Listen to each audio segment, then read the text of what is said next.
He transmigrated into this world, where humans were still primitive, and the idea of daily showers hadn't been invented yet. Women only mated with the strongest to have strong babies, and he quickly became the king of the primitive tribe. Now all the girls wanted to give birth to his child. Time quickly passed in the village. On a full moon night, when he went out to hunt, he spotted something hanging from one of his traps. So he went to check, but since there was no noise, it didn't seem like a wild beast. He quickly went to see what it was with his sharp axe, and he was surprised by what he saw. It was his friend who had fallen into his trap. She was in a pretty interesting pose. His eyes lit up with pure abundance. The girl started to get furious and asked if he was just going to stare instead of helping. But he said this was a rare sight while the girl yelled that she was going to kick his ass. The man, on the other hand, asked if she was going to kick him with that tiny foot. And to tease her, he blew on her foot. Then he started massaging it slowly. The elf blushed bright red and made some weird noises. "You better stop playing with fire." In the end, she got even angrier when her people started getting closer. He decided to free her before they saw her hanging there with her legs spread. But this king's life wasn't always that easy. Before the women of the tribe wanted to give birth to his child, he was hunted by the men. So let's go back to the beginning to understand this better. The truth is, he woke up in a strange place. While grabbing water to wash his face, he wondered how he ended up in a place like that. After all, just yesterday he was in the city shopping like normal. Suddenly he heard someone saying something. People were walking toward him talking weird, and he thought they were cosplayers. He quickly asked how to get out of there, but the kid threw a bone at him that grazed right past his ear. He didn't die by a centimeter. And there are still people who say 7 centimeters is small. He quickly started running while the primitives yelled behind him. In his head, they'd never catch him since he used to be a runner. However, another kind of spear sliced along the side of his belly. Suddenly, the system activates, saying he has to survive. He needs to survive for 12 hours to get 1 attribute point and 1 survival pack. But he was already in the hairy guy's sights. He threw the bone with all his strength. The protagonist ran as fast as he could, but it was too late. He got hit square in the neck and quickly lost consciousness. When he woke up, he was already in their village, but for surviving, he got the rewards. So he put the 1 point he got into strength and opened the survival pack. With that, he learned to speak all languages and got a survival book. He also activated the map and could see and mark where he'd already been. And he even got a mountain-splitting axe. He also learned things about the jungle, on top of learning basic medicine. When he looked at the primitives, he could understand the man saying he was the fiercest, while the woman said she wanted to give birth to his child. Child support probably hadn't been invented yet. The protagonist figured this must be a civilization-style game that's still in its early stage, so there's a good chance he'll become a president, or maybe even a god in these lands.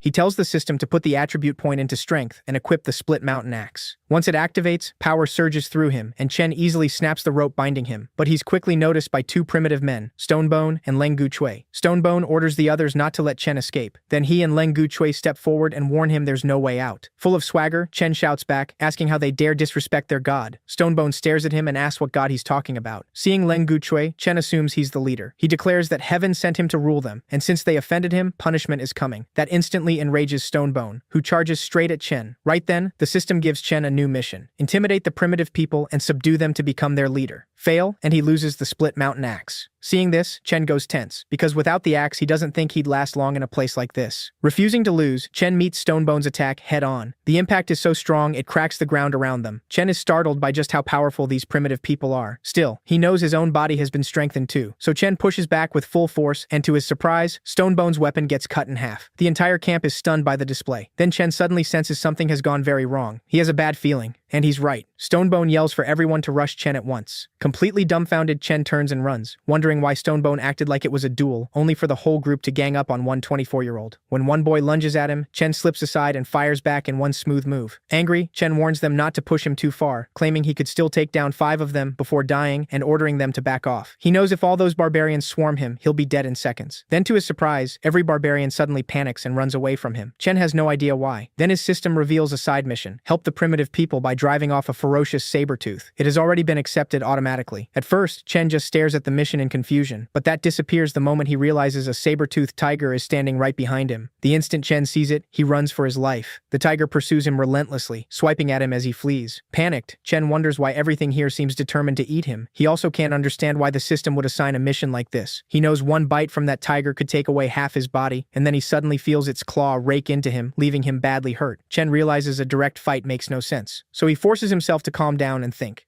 Then he spots smoke from the fire and remembers that saber-toothed tigers, like most beasts, fear flames. Chen decides to use that to his advantage. He starts planning a way out, even shouting a challenge at the tiger to face him head-on. When it attacks, Chen tries to slide down and evade it, but to his horror, the beast uses his body like a springboard and leaps off him. Shaken, Chen takes off again, deciding movies have lied to him. Out of options, he dashes toward the bonfire, using plants and nearby cover to make it there alive. By dodging and hiding, Chen finally gets close to the fire. He snatches up a burning stick and waves it at the tiger, trying to scare it off. To his relief, the beast really is afraid of the flames. Chen calls for it to come fight, but deep down, he's praying it just retreats. Then he hears a strange sound and tenses, wondering if some even bigger monster is coming. As another beast's roar echoes out, the saber-toothed tiger stiffens in fear and bolts. Watching it flee, Chen wonders what could have scared it that badly, and if it's running, what should he do next? Then the system announces the mission is complete and rewards him with 2 attribute points. Hearing the sounds again, Chen decides his safety comes first and gets out of the area. He tells the system to add 1 point to strength and 1 to agility. With his speed boosted, he sprints back toward the primitive people. Chen can immediately feel how much faster and lighter he is. Seeing him alive, Stonebone is stunned and asks how the saber-toothed tiger didn't eat him. Chen just smiles and says the beast was nothing more than a kitty to him. He beat it so badly it ran off in fear. After that, Chen grins, hoping the primitive people will finally admire him. Then Chen gets another mission, help them build homes, form a tribe, and raise the population to 50 within 18 days. He counts the group and realizes there are only 15 people total, children included. To reach 50, Chen concludes he'll have to absorb other tribes into theirs. That night, everyone else falls asleep, but Chen can't. He's starving. So he decides to look for food himself. He notices the primitives are bold enough to sleep without posting any guard at all. Still, his stomach growls again and food takes priority.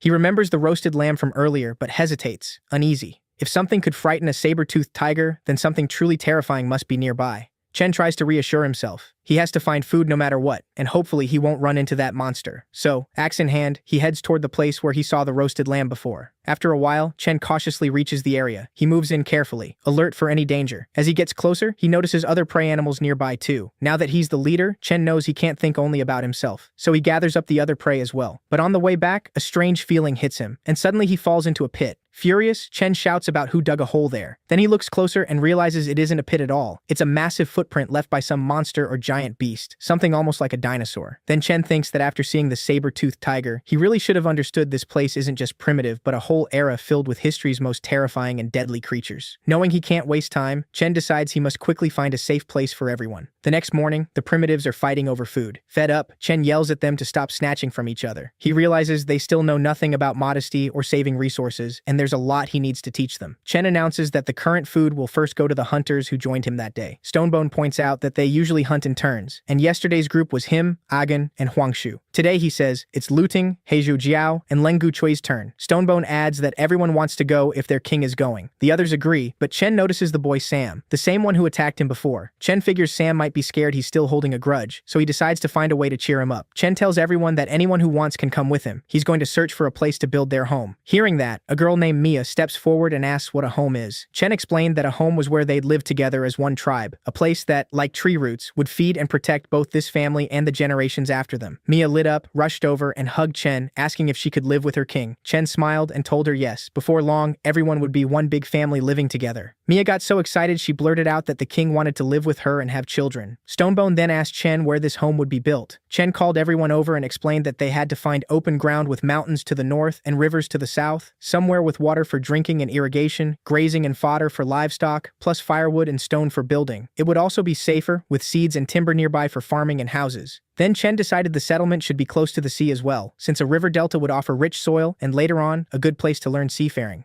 Sam spoke up, saying he knew a place just like that. Pleased, Chen asked if Sam could guide them there. Sam said it wasn't far, but warned against going. There was a herd of cows there, and they were dangerous. That only puzzled Chen. Why fear cows when they meant plenty of meat and useful resources? So he decided the herd would become their prey, and told everyone to prepare. They were heading east toward their future home. The scene shifted to the place Sam had led them to. Sam assured Chen the route was safe, so they could move ahead without concern. Chen told them not to waste time, and said they shouldn't fear the saber-toothed tiger. It had already been driven off, and if it returned, he'd protect them. Sam explained that once they reached the mountaintop, they'd be able to see where the cows gathered. At the summit, Sam nervously told everyone to hide. The cows were below. Chen immediately wondered if some other monster was nearby too. Then he caught the scent of the sea and asked his system to open the map. What he saw pleased him. The area looked perfect for building a city. Out of nowhere, Sam yanked him back and motioned for silence, warning that the herd might hear them. After a while, Chen checked his manual and found 3 plants and 2 animals in the area ahead. The plants were green sunflower grass, dragon wine, and big sabaki, while the animals were gray squirrels and pincer wasps. Since there was still no information on the cow herd, Chen asked Sam exactly where they were. Sam said the herd stayed in a small forest by the river bend, then offered to lead them closer. Half an hour later, they reached the forest, where Sam warned that one more step might alert the cows. Chen found the silence strange and couldn't understand why Sam was this worried about cows. Then his scan suddenly changed, and he tensed up, thinking giant monsters were nearby. To his relief, there was only one animal in the area. Chen asked Sam if he'd remembered wrong, but before Sam could answer, Chen saw a tree move. Sam told him to look up, and when Chen did, he froze in shock, wondering what kind of monster he was seeing. The system identified it as an iron-black horn cow. Hiding behind cover, Stonebone nervously asked if they were really planning to hunt that thing. Chen, just as tense, said yes, and ordered them to set an ambush while he went to evaluate it himself. The others stared at Chen in awe, thinking he was unbelievably cool. But behind the tree, Chen was nearly in tears, wondering how things had come to this. He didn't want the tribe to die, so now he'd have to trust his agility stat. He took another look and realized even the cow's forelimbs were bigger than he was, so he tried to find the right moment. Keeping calm, Chen tried greeting it, but the instant it saw him, its face twisted and it roared. The moment he moved closer, the entire herd charged after him. Chen splashed across the river, yelling for them to stop chasing him. Back with the tribe, they misunderstood completely, believing their king was bravely drawing the whole herd away to protect them. As they whispered among themselves, Chen hurled himself off a ridge without hesitation and landed on it. Suddenly, the ridge shook, and Chen wondered what had just happened. Looking down, he saw one of the cows had slammed into the mountain because it couldn't stop. That gave Chen an idea for bringing the whole herd down, because he'd realized the cows couldn't climb that high. When he looked back, Chen wondered what to do next. He couldn't climb down with those enraged cows waiting below, so he had no choice but to keep going up. Chen climbed higher, and when he reached the top, the view left him stunned. It was exactly what he'd been searching for. Right then, he decided he would build an empire on that ideal land. Thrilled, he felt like his journey had truly begun. On the other side, Sam noticed the herd retreating and wondered why and where their king had gone. Stonebone guessed Chen might have been crushed under the cows, so he climbed a tree to look, planning to recover Chen's axe if nothing else. But the instant he got onto the tree, Chen's axe came flying in and stuck beside him. Stonebone was dumbfounded, and Chen mocked him for being bold enough to assume his king was dead. Sam and the others were relieved the moment they saw Chen alive. Stonebone then asked whether the cows were really that strong. Chen said he planned to use cow meat to strengthen his body, then asked if they wanted to try some too. Stonebone and Sam both refused. They said they couldn't beat those cows, and even if they somehow did, they still wouldn't eat the meat. Chen snapped, asking if they'd ignored him. He only wanted an answer. Frightened, they all quickly said yes, they wanted to eat it. Chen said he would teach them how to make weapons and how to hunt with them. He planned to return in 3 days and take down the cows. In the next scene, Chen split a tree in half with a single slash. Everyone was stunned by his strength, but Stonebone stepped up and asked why he'd cut the tree down when it didn't even bear fruit. Chen explained they'd use it to make weapons, so everyone should watch closely. He then taught them how to turn wooden poles into spears. While crafting, Chen noticed he had a bonus to his technology attribute. To demonstrate how spears worked in a hunt, Chen showed them how to throw one. The tribe was amazed. Before this, they'd only ever gathered wood and never imagined it could become something so deadly. Excited, they all said they wanted to try the spears themselves. Chen told Stonebone to go first. While Stonebone practiced, Chen kept making more spears. Within a few hours, the whole tribe was training with them. As they practiced, Chen called Liu Teng and Heiju over and told them to attack him together. The two rushed him in a fury, but Chen slipped past both attacks with ease. Then he countered and knocked out Heiju. Enraged, Liu Teng charged again, and this time managed to draw a little blood. Everyone stared in shock. Chen told Liu Teng that if the spear's sharp end had been used, he'd already be dead. Liu Teng shouted that their king was like a god. They could never beat him. Chen explained they were relying on raw strength instead of skill. The spear's real advantage was its point. They needed to use the sharp tip precisely against enemies or prey. Then he told them to start by practicing throws. He set up a target and had them throw from a distance. They all took turns, but not one of them could hit it. Chen started thinking maybe none of them had any talent, and that he judged them too quickly. Then, out of nowhere, a spear struck the target. Chen blinked in surprise, and the others were just as shocked that someone had actually landed a hit. He turned and saw Huang Shi standing there. Chen asked if he'd thrown it, and Huang Shi simply asked whether he had won. Chen said yes and gave him 2 spears as a reward. Suddenly, someone rushed over to report that a beast was approaching. Chen ordered everyone to prepare for battle, but inside, he was pleased. This hunt would give them real experience. A beast burst from the forest and roared at them. Chen charged it at once, shouting that it would be their dinner tonight. As the fight began, Chen told everyone to follow his commands, surround the beast and wait for his his signal. He attacked first, and somehow the beast's speed began to slow. Chen called for Stonebone and Huang Shi to throw their spears from behind. As they struck, the beast flew into a rage and smashed Chen backward, snapping his spear. He knew he had to move fast, but before he could, Huang Shi launched a spear that hit the beast square in the mouth. Chen was impressed by Huang Shi's precision. Soon everyone else started hurling spears too, and Sam waited above them, perched in a tree. Under that barrage, the beast tried to run, but Chen cut it off and shouted for Sam to strike. Sam sprang down at the beast and drove his spear into its head. That only sent the beast into a berserk frenzy. The sight of it made everyone tense. Sam was suddenly in danger, still gripping the spear he'd used. Chen sprinted in and leaped up, bringing down his axe. A blast rang out and the whole area disappeared into smoke. Everyone shouted anxiously, wondering if their king was alive. When the smoke cleared, Chen told them to stop yelling, joking that they sounded like they were summoning spirits. Then he praised their performance and announced they'd eat well that night, which instantly thrilled everyone. Chen gave Sam special praise for doing so well, then told Huang Shi he was the hunt's MVP. From now on, Huang Shi would join him on hunts, and Chen would give him new weapons to test.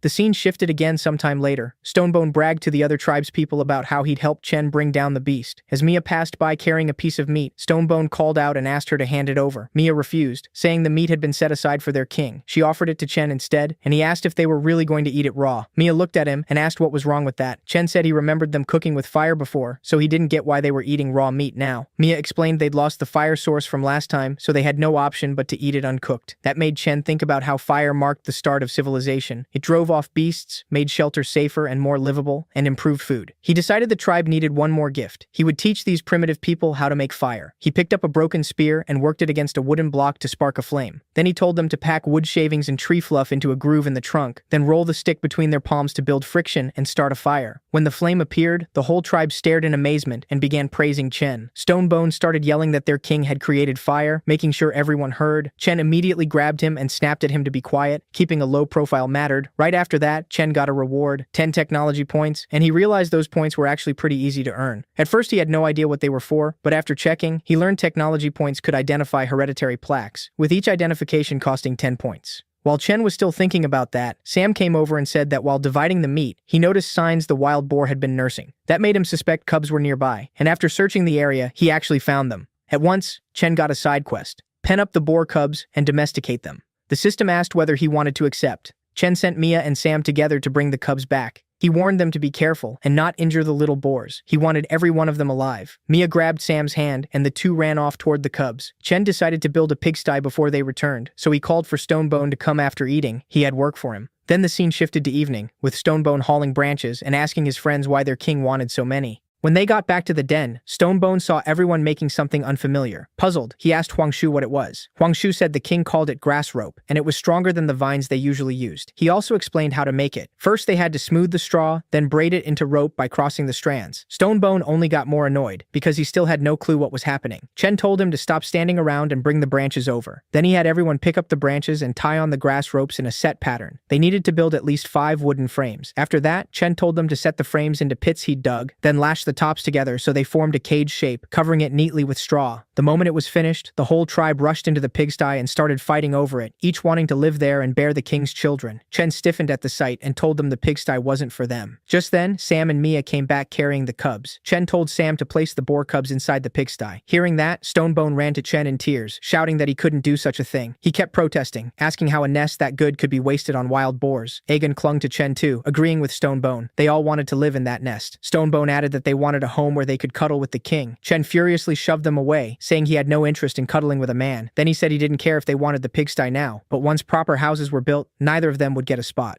Aegon froze, then quickly said that if a better nest existed, he was fine living somewhere else, and Chen could let Stonebone have this one. Stonebone refused too. Chen ignored the whining and told Sam to put all the boars inside the pigsty. Huang Shu came over and asked why they were raising wild boars if the animals were supposed to be food. Chen asked whether they wanted plenty to eat without hunting. Huang Shu eagerly said yes, and Chen explained that if they raised the cubs and bred more piglets, they'd have a steady food supply. That completed the beast taming quest, and Chen received his reward. When he opened it, he found a packet of salt in the supply chest and also learned a recipe for fried clams. Chen stared at the reward, wondering if the system wanted him to become a chef despite their primitive level of technology. The system hinted that finishing recipe tasks could unlock special rewards, so after seeing that, Chen decided to try cooking. Late that night, everyone else was asleep. Only Chen and Sam were still awake. Chen praised Sam for working hard every day. Sam said that since he'd caused trouble when they captured him, he felt it was only right to endure more. Chen laughed, hugged him, and assured Sam he wasn't holding any grudge. Then he asked whether any other tribes like theirs lived nearby. Sam said they had met a few, but none were friendly, and they looked quite different from his own people. Chen asked him to explain where those tribes were. Sam said he knew of 3 nearby clans: the Coconut Grove clan, the Bay clan, and the Giant Stone clan. They were all fairly far away. Reaching any of their territories took at least a full day and night of travel. Chen asked for details on each group. Sam began with the Coconut Grove clan, around 30 or 40 people, not fond of fighting, good at long-distance travel, and led by a powerful woman. Next was the Bay clan, also 30 or 40 strong, but much more intimidating. According to Sam, they were always fighting among themselves. Finally, he described the Giant Stone clan, the strongest of the 3 and the most numerous. They usually lived on a mountain to the southwest and only came down sometimes. Sam added that he'd heard the Giant Stone clan's leader had divine power and could kill a tiger barehanded. After hearing all that, Chen figured that if Sam's information was right, the Coconut Grove clan would be the best first group to absorb. The others sounded too troublesome and volatile, so he'd need a peaceful way to bring them in. Then, sensing someone behind him, Chen turned and found Mia hugging him from the back. She asked why he wasn't asleep and whether he wanted to do something exciting with her. Tensing up, Chen gave a firm no. Mia sat down in an odd pose and asked if she looked like a kitty. Chen got even more nervous and quickly grabbed Sam by the hand, saying Sam seemed to need help with something. He'd talk to her later. Then he ran off with him. Mia looked a little hurt by his reaction. The next morning, the scene shifted again. Chen and Sam were waiting by the seaside for the Bay clan to show up. Before long, the Bay clan arrived at the shore to hunt a dodo bird. Chen was glad they'd finally appeared after a night of waiting, but then he noticed the Bay clan members starting to fight each other over the bird. He wondered if his tribe could absorb the Bay clan, not just to grow in numbers, but to secure resources like dodo birds. Sam pointed out that their tribe had less than half the Bay clan's numbers, so they couldn't win a direct fight. Chen figured stronger weapons might change that. But first they had to deal with the herd of cows. After that, those new resources could help them craft even better weapons and gear. With that, they headed back to the den, and everyone brightened as soon as Chen returned. Stonebone said they'd thought their king had abandoned them. Chen apologized for worrying everyone and told them they still had plenty to do. He ordered Stonebone to keep practicing spear throwing and put Huangshu in charge of training the others, giving him 1 day to make them as skilled as possible. Then Mia came over holding a leaf, saying it was very comfortable to use after going to the bathroom. Chen replied that he actually needed help sharpening wooden spears, so Mia should gather the women and collect rocks. Sometime later, Mia returned with the other women, each carrying stones. She asked if these rocks would work. Chen said yes, then explained that they needed to grind the stones on a whetstone until they formed a sharp edge or point. After that, tie the sharpened stone to a wooden shaft with rope, and just like that, they'd made a stone-tipped weapon. The women were impressed, but Chen got annoyed when the reward for it turned out to be only 1 point. He then told them to keep following his instructions and show him what they made.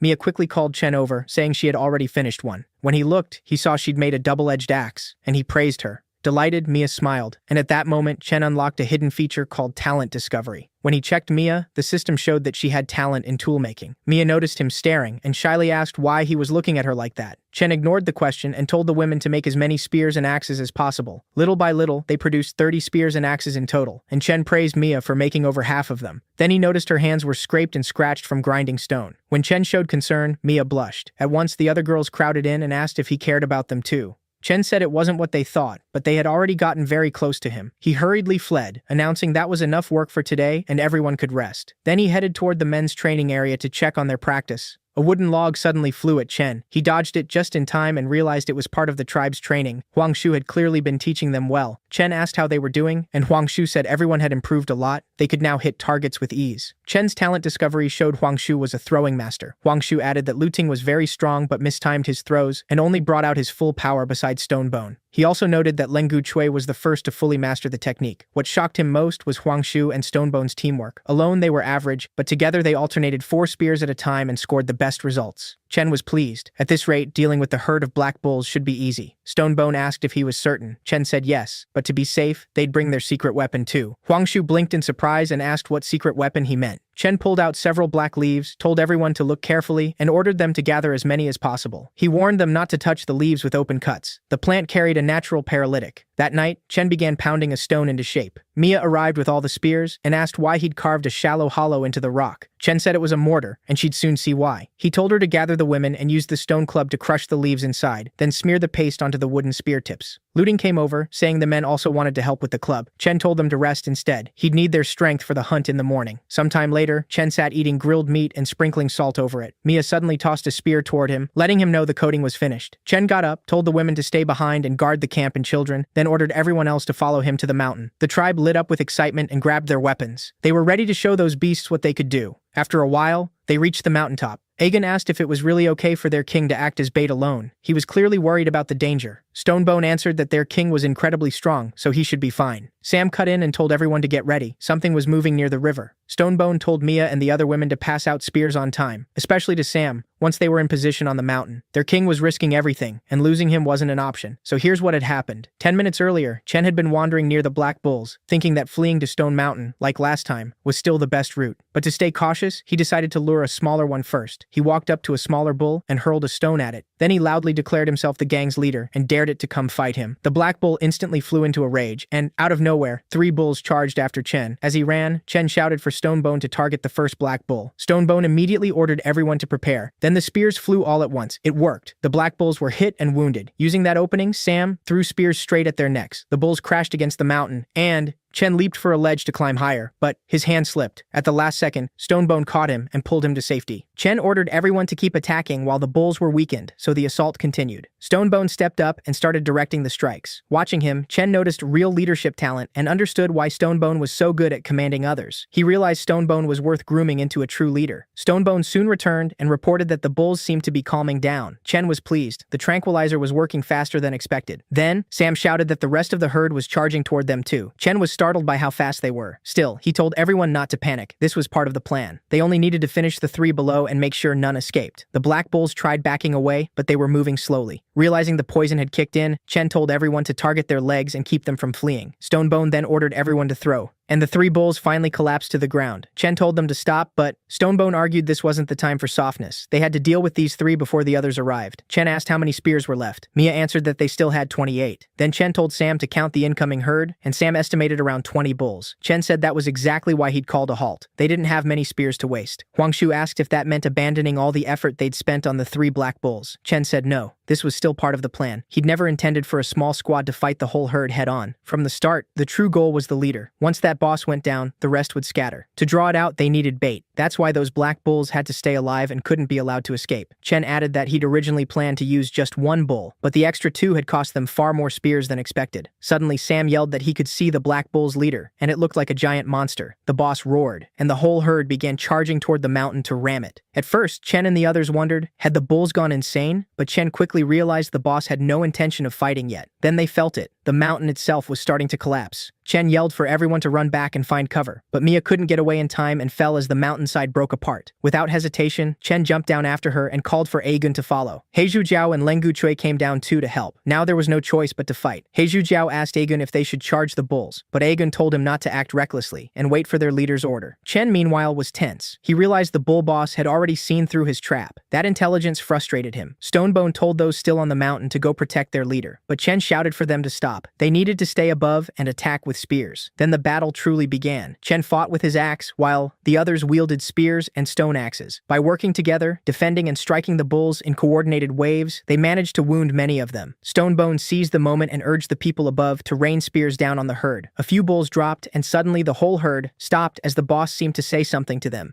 To Chen's surprise, the bulls began pulling back. He wondered if they'd been ordered to retreat, so the boss could fight alone. Then rain started pouring down, and the bull boss stepped forward, inhaled deeply, and blasted flames from its mouth. Chen immediately shouted for everyone to scatter and dodge. The blast was so strong it tore a hole in the mountain, even opening a path to the top. The tribe was horrified. No one could tell if it was a roar or some shockwave, but the impact crushed their morale in seconds. Seeing that, Chen ordered Agun to take Mia and the others north, while he drew the boss bull's attention himself. He told Stonebone to wait for his signal and face the bull boss, declaring that he would be its opponent. They clashed head-on, with Chen trying to hold it back, but the boss bull easily hurled him aside. Chen considered using the path the monster had blasted open, but the bull boss chased him and slammed into the mountain, triggering a huge explosion. Everyone watching went tense, afraid their leader was dead. Even so, they refused to retreat and resolved to fight to the end. Then suddenly, Chen's axe flashed out and struck the boss bull in the head. He was still alive. He'd survived by using the hole blasted through the mountain moments earlier. Chen even mocked the boss for sparing him. Inside, though, he knew he was badly hurt. When they saw Chen alive, the tribe let out a wave of relief. But Chen shouted to Stonebone to be ready and wait for his command. The fight went on, with Agun and Heizhu Jiao trying to distract the boss so Chen could strike from behind.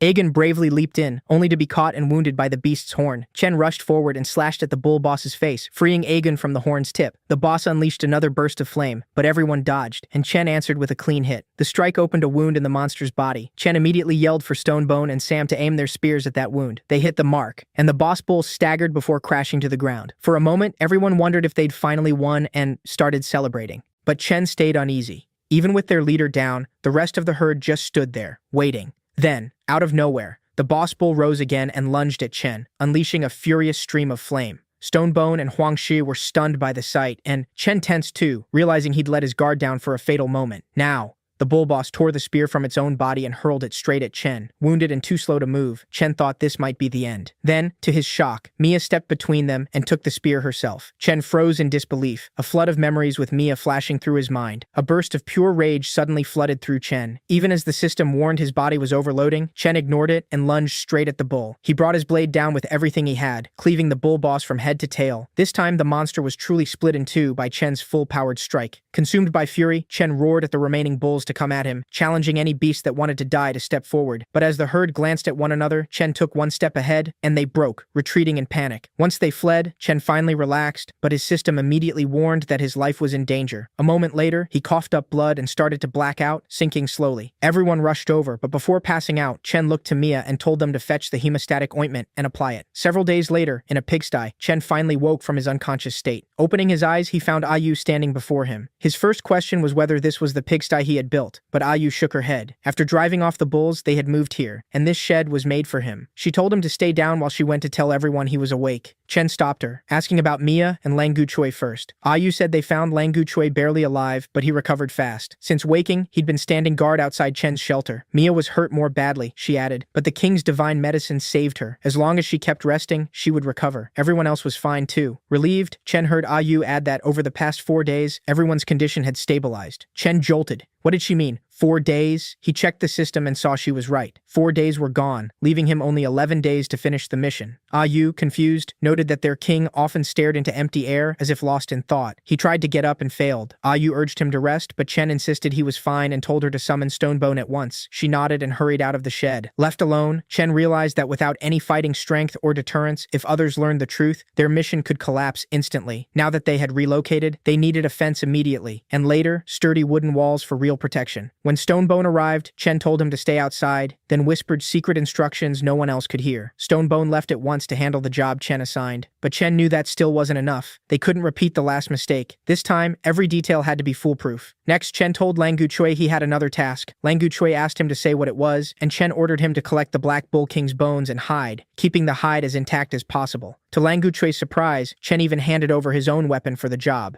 After they left, Ayu again told Chen to rest. He refused, saying he still needed to speak with her. He asked her to come inside so they could talk in private. Once she entered, Chen explained he'd sent the others away because he had an important mission for her. Ayu immediately agreed, then started taking off her clothes, thinking he wanted something romantic. Flustered, Chen yelled at Ayu to put them back on. Realizing her mistake, Ayu blushed. Chen quickly clarified that he wanted her to stage a performance, because he planned to send someone to negotiate with the Coconut Grove clan and persuade them to submit to Chen's rule. Ayu, tense, asked whether the larger Coconut Grove clan would really agree to join them. Chen said that's exactly why they had to display their strength and push the Coconut Grove clan to submit right away. He gave 2 reasons for choosing Ayu. First, the tribe was ruled by women, so as a woman she could communicate better with them. Second, only she knew his true condition, that his all-out attack had wrecked his body. The ointment stopped it from getting worse, but he still needed proper treatment. Smiling, Ayu asked if they were planning to bluff the Coconut Grove clan into fear. She said she understood exactly what to do, so Chen should just rest and leave it to her. Sometime later, Sam and Ayu were on their way to the Coconut Grove clan. Sam warned that, even if the clan hated conflict, now was not the time to provoke them. Ayu said she understood, and they kept moving. When they finally arrived, Sam pointed out a spring where the Coconut Grove girls were bathing. Then he identified the clan's leader, the one they had come to meet. But while they were talking, some Coconut Grove members spotted them. A little later, Ayu and Sam were brought before Lisa, leader of the Coconut Grove clan. The girls reported that they had caught the pair sneaking around, claiming to be envoys seeking an audience with their leader. Sam protested. They weren't ordinary visitors, but ambassadors appointed by their king. Lisa only mocked them, saying Ayu looked like a slave, and the men brought fish meat scraps that barely fed anyone for a few days. Then she ordered Sam separated from Ayu. Ayu shot back that she'd expected the Coconut Grove Queen to be more farsighted. Since she wasn't, the mountain of meat they meant to offer would go to the Bay clan instead. Lisa stopped her people and told Ayu to continue, then asked if she had really said a mountain of meat. Ayu confirmed it, explaining she meant the giant black bulls by the northern river. Lisa asked if they wanted to team up with the Coconut Grove clan to hunt the herd. Ayu laughed and told her not to underestimate them. They had already wiped out the black bulls, and the river area now belonged to them. The Coconut Grove women were stunned, whispering that Ayu had to be lying. Last time, their own clan had nearly been trampled by that same herd. Lisa rose and asked whether Ayu understood what happened to people who lied to her. Ayu didn't flinch. She said even the biggest bull had fallen to their king, and if Lisa doubted it, she could come see for herself. When one girl tried to warn Lisa, Ayu laughed it off, joking that if their king wanted, he could flatten the entire Coconut Grove clan. Sam backed her up, saying they hadn't come to fight. They brought gifts and their king's invitation. Why doubt their sincerity? Ayu then snapped that if the queen was too afraid to come herself, she could at least send someone to collect the meat. That edge in Ayu's voice made Lisa tense, though she still warned them not to try any games. A moment later, Ayu and Sam returned with Lisa and her group. Sam announced that they were back, but Stonebone barked at him not to make such a fuss and go help with the houses instead. Hearing that, one of Lisa's girls asked what these houses were. Ayu then informed Chen that the Coconut Grove clan had arrived. The moment Lisa saw Chen, she stiffened, sensing a fierce killing intent rolling off him, as if she were facing some ancient beast. In truth, Chen had deliberately dressed like a prehistoric monster. He told Ayu she had done well, and his heavy presence only made Lisa more uneasy. Then a sound came from the bushes. It was Mia, Langu Chui, and Agun hiding there. Chen had ordered all the wounded to stay out of sight, but Agun admitted he was just curious what the Coconut Grove Queen looked like. Chen then thanked Lisa and her clan for agreeing to his request and coming all the way to their territory. One Coconut Grove girl immediately demanded to know where the meat was. Chen calmly said it was nearby, and they could take as much as they could carry. When they got there, they froze at the sight of a literal mountain of meat. Heiju and Lu Tang were already carving it up. One Coconut Grove girl stepped up to take some, but they warned her the meat was extremely tough. She tried to cut it with a wooden stick, and the stick snapped under the strain. Lu Tang and Heiju burst out laughing. The girl yelled, asking what was so funny, and said they only caught the bulls because the herd was in chaos. Heiju fired back, asking if she wanted to fight. Just then, Chen's axe crashed into the ground between them, making the Coconut Grove girls jump back in fear. He had thrown it there to break up the argument. Lisa, clearly rattled, asked what kind of weapon that was. It was far better than their ironwood branches and bone knives. Chen told her to use his pangu axe to cut meat for the Coconut Grove clan. Heiju complained that the girls were the ones who started it, but Chen sharply ordered him to do as told. Grumbling, Heiju obeyed and muttered that the girls were lucky. Chen told Lisa he'd make sure she could take the meat without any problems. He always kept his word. It was his principle. Nervously, Lisa asked how he had conquered the bull herd. Chen replied that whether she learned through mutual trust or personal experience depended on what happened next. Then he told Lisa to call it a day, take the meat, and leave. Lisa replied that he seemed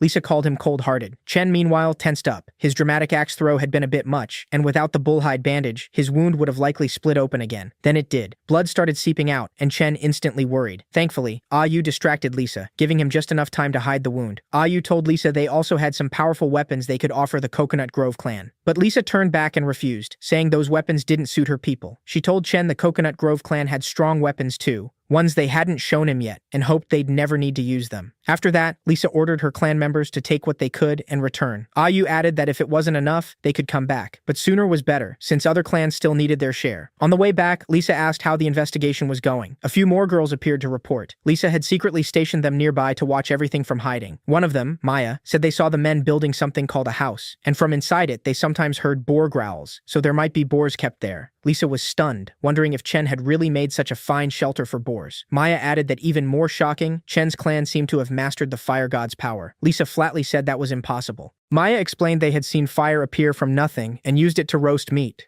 She hesitated before saying more, but Lisa pressed her to speak plainly. Maya then said Chen's clan had only a little over 10 people altogether, including a few children and old men. Still, she suspected they were deliberately hiding their true numbers. Lisa demanded to know why they hadn't searched more carefully. Maya said the nearby trees had been cut down, so getting closer would have exposed them. They had no choice but to watch from the woods at a distance. Lisa simply replied, "Okay," then suddenly lashed them with her whip. She warned that if they made excuses again, next time the punishment would be far worse than a whipping. Maya bowed and thanked Lisa for showing mercy. Back at Chen's camp, he finally relaxed a little as Ayu came over to ask about his condition. Chen admitted the bull herd had taken a heavy toll on him. He also noticed Ayu had a real gift for talking. Then she asked, half teasing, whether compared to the Coconut Grove Queen, he preferred her. Flustered, Chen quickly told her not to get the wrong idea. He asked Ayu to call in the men hiding outside so they could help him continue recovering, and said Leng Guchui would guard the entrance until he was fully healed. Ayu agreed, then added that he looked really cool. That made Chen awkwardly blush. Just then Sam arrived, saying Chen really was amazing. The Coconut Grove clan had placed watchers around their camp, exactly as he'd predicted. Chen asked about the other task he'd given him. Sam said it was finished. The Coconut Grove clan only saw what Chen wanted them to see, and missed everything they weren't meant to notice. Chen praised his effort, and Sam lit up, saying it was nothing. He was heading off to help Stonebone and the others build the house. After Sam left, Ayu asked whether Chen truly thought the Coconut Grove clan would join them willingly. Chen said it was too soon to tell. The plan was only half complete. Next time the Coconut Grove clan came, they could begin the second half. Chen then went back to his shed to rest and checked his supplies, seeing he had only 11 days left, nowhere near enough time to fully heal. He asked the system to open the warehouse and found only a packet of salt and a single tube of hemostatic ointment left. The system also showed his axe had upgraded into the axe of Pengu. Startled, Chen wondered when that had happened. He grew even more uneasy when he realized he must have missed it after handing the axe to Leng Guchui that morning. Then he checked his spears, and the activation condition on the screen read, Blood Sacrifice. Chen guessed it had triggered when he was wounded during the fight. From the description, using creating the world needed precise timing, neither too soon nor too late. He briefly wondered whether other weapons also had hidden properties like his axe, but gave up on the idea. Each weapon probably had different conditions. Better to leave it to fate. Next, he reviewed the rest of his items and saw the hemostatic ointment was only enough for one more use, so he decided to save it for a truly critical moment. Otherwise, he'd have to depend on the axe to hunt whatever creatures were nearby. He figured the meat taken by the Coconut Grove clan would last 2 days, and with time running short, he had to rely on Sam for now. So he asked Leng Guchui to summon Sam. There was more work to do. After a while, Sam arrived and asked what was wrong. Chen asked if he remembered the black bulls they had driven off, then ordered him to find them within 2 days and report back. Sam took off at once, shouting that he'd return as soon as he found the black bulls. Watching him go, Chen thought everyone was working hard, so he decided to prepare gifts for the clan. While Sam searched for the remaining black bulls, Chen worked on those gifts. After 2 days, he checked the screen and saw only 9 days remained for the mission. He'd also earned technical points for making a stone spearhead, a bone whistle, and a bullhorn water flask. He planned to give the whistle to Stonebone so he could command more easily in battle or during hunts. The stone spearheads would make wooden spears deadlier, improving their odds if the Coconut Grove clan turned hostile. And finally, the bullhorn water flask was for Sam. Then Ayu arrived with good news. The houses were finished. Chen said they should go see the house. When he arrived, Stonebone proudly showed off what they had built. Then Stonebone shouted, asking if it wasn't cool. Chen didn't actually like it much, but for now he answered yes. Everyone cheered. Finally, they no longer had to live in cages or keep searching for branches. While the others celebrated, Chen still felt a little frustrated. Even so, Stonebone fitted the straw door into place, finishing the structure. The moment it was set, Chen gained 10 technical points for building the house. Looking around carefully, he realized the tribe had changed enormously since his arrival. At first, they'd been almost like wild beasts, surviving on raw instinct, fur, and drink. Now their behavior had improved, and their intelligence was becoming much clearer. Chen wondered if all of it came from the system, as if it were speeding up evolution itself. He told them to notify him as soon as Sam returned, then went back to his shed. Before long, Sam came running in, shouting that he'd found them. Chen praised him, then announced that they could finally begin the second half of the plan. He told everyone to follow him, then pulled Stonebone aside, saying he needed a word. A few minutes later, Chen finished explaining the plan and asked whether anyone had questions. Stonebone nervously asked if it would really work and worried about the risk. Sam told him not to stress. He'd handle it. And when the moment came, Stonebone just needed to lead the others. Chen then gave Stonebone the whistle, saying it would make commanding the group much easier. He also told Sam he'd prepared a gift for him and would hand it over after the mission. Sam was thrilled. Finally, Chen smiled and reminded them that once they saw his signal, they had to act immediately. Huangshu, Sam, Stonebone, and Lu Teng all went off to carry out Chen's orders. Chen could only think how badly they were stretched for manpower, leaving him no choice but to assign work even to the injured. So he told Ayu to have Mia and Leng Guchui build a bigger bonfire in front of the wooden house, but not light it yet. Ayu asked if it was for the guests who were about to arrive. Chen said yes, while wondering whether the bait they'd set 2 days earlier would actually work. Sometime later, a girl was working when she suddenly spotted a large group from the Coconut Grove clan heading toward their camp. She immediately ran over and told Chen the Coconut Grove clan had arrived. Inside the house, Ayu had been tending to him, and Chen was enjoying being looked after like that. He even thought that once he subdued the Coconut Grove clan, he'd have both Lisa and Ayu caring for him. As soon as he heard the Coconut Grove clan was here, Ayu went out to greet them. She invited Lisa inside the palace, saying their king was waiting. The word palace stunned Lisa. How had Chen's people turned a straw shed into a wooden house so quickly? She kept staring, wondering how Chen's clan had changed so fast. Then Lisa smiled and asked whether her king was too afraid to come out and meet them. She added they didn't want to trouble Chen's clan again, but this time they would take more meat as compensation. She also said her subordinates wanted to meet their new neighbors, so she had brought them along, hoping they wouldn't frighten Chen's people. Ayu laughed and said their king had already ordered 40 portions of meat prepared in advance, so Lisa was free to take them. Though from the looks of it, she hadn't brought 40 people. Lisa then asked why Ayu didn't join the Coconut Grove clan if she cared so much, even offering her a place by her side. Ayu thanked her, but said she had long since been won over by her king's strength. She politely refused, then led them to where the meat was stored and said that if they couldn't carry it all, they were welcome to eat as much as they liked on the spot.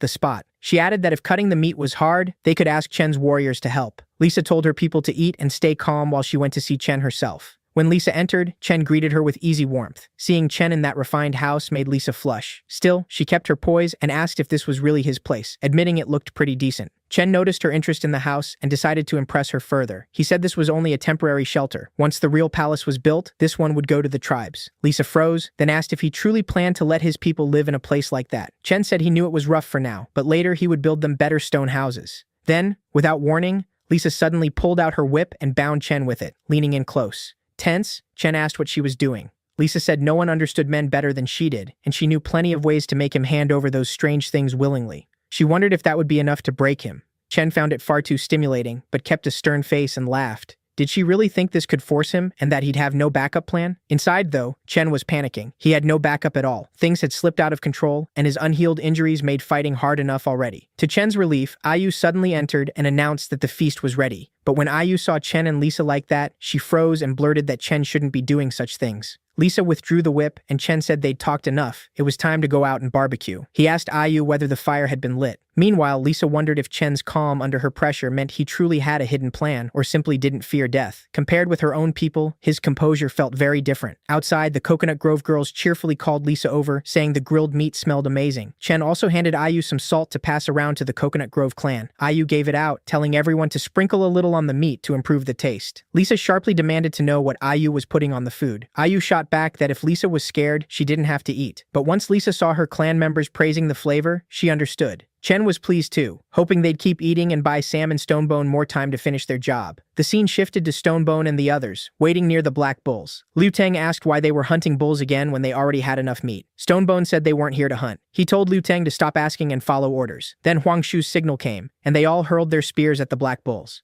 The whole herd bolted. Stonebone shouted to Sam that the bulls were charging his way. Sam told them not to worry and leapt from the tree, driving his spear into a bull's neck. After landing the hit, Sam yelled that he'd done it. The bull was his now. Wounded, the bull began thrashing and running wildly. Sam forced himself to stay brave. He knew he could handle it. From afar, Huang Shu saw the herd turning east. Stonebone signaled Sam, and Sam realized the direction was wrong. He steered the bull to the right, sending it rushing west instead. The scene cut back to Chen's den, where the Coconut Grove girls were eating happily and at ease. Chen waited for the signal when suddenly a defender from the Coconut Grove clan came sprinting toward the den. Lisa saw her and demanded to know why she looked so panicked. Through tears, the girl said a group of crazed black bulls had stormed their camp, wrecking everything, and their defenders couldn't stop them. Lisa shot to her feet and ordered everyone back to the base, swearing she'd make those mad bulls pay. But inside, she was shaken. Her clan had always stayed away from the black bulls, so what had suddenly caused this? Back at the Coconut Grove camp, the girls couldn't drive the bulls off. They fired slingshots, but the shots barely fazed the beasts, so they rushed into close combat to save the sisters trapped below. But the moment one girl jumped down, a bull attacked and nearly hit her again. Just then, Lisa arrived and snared the bull's leg with her whip. Seeing her, the others brightened. Lisa shouted at the crazed beasts, furious they dared hurt her people. She dropped one bull, but that still wasn't enough. It got back up and charged straight at Lisa, hurling her through the air and knocking the whip from her hand. Chen appeared just in time and caught her. He asked if she was all right. Lisa, frustrated but steady, said she was fine. She just couldn't understand where the bulls had come from. Nearby, Huang Shu, Sam, Liu Teng, and Stonebone awkwardly hid their faces, since they were the cause.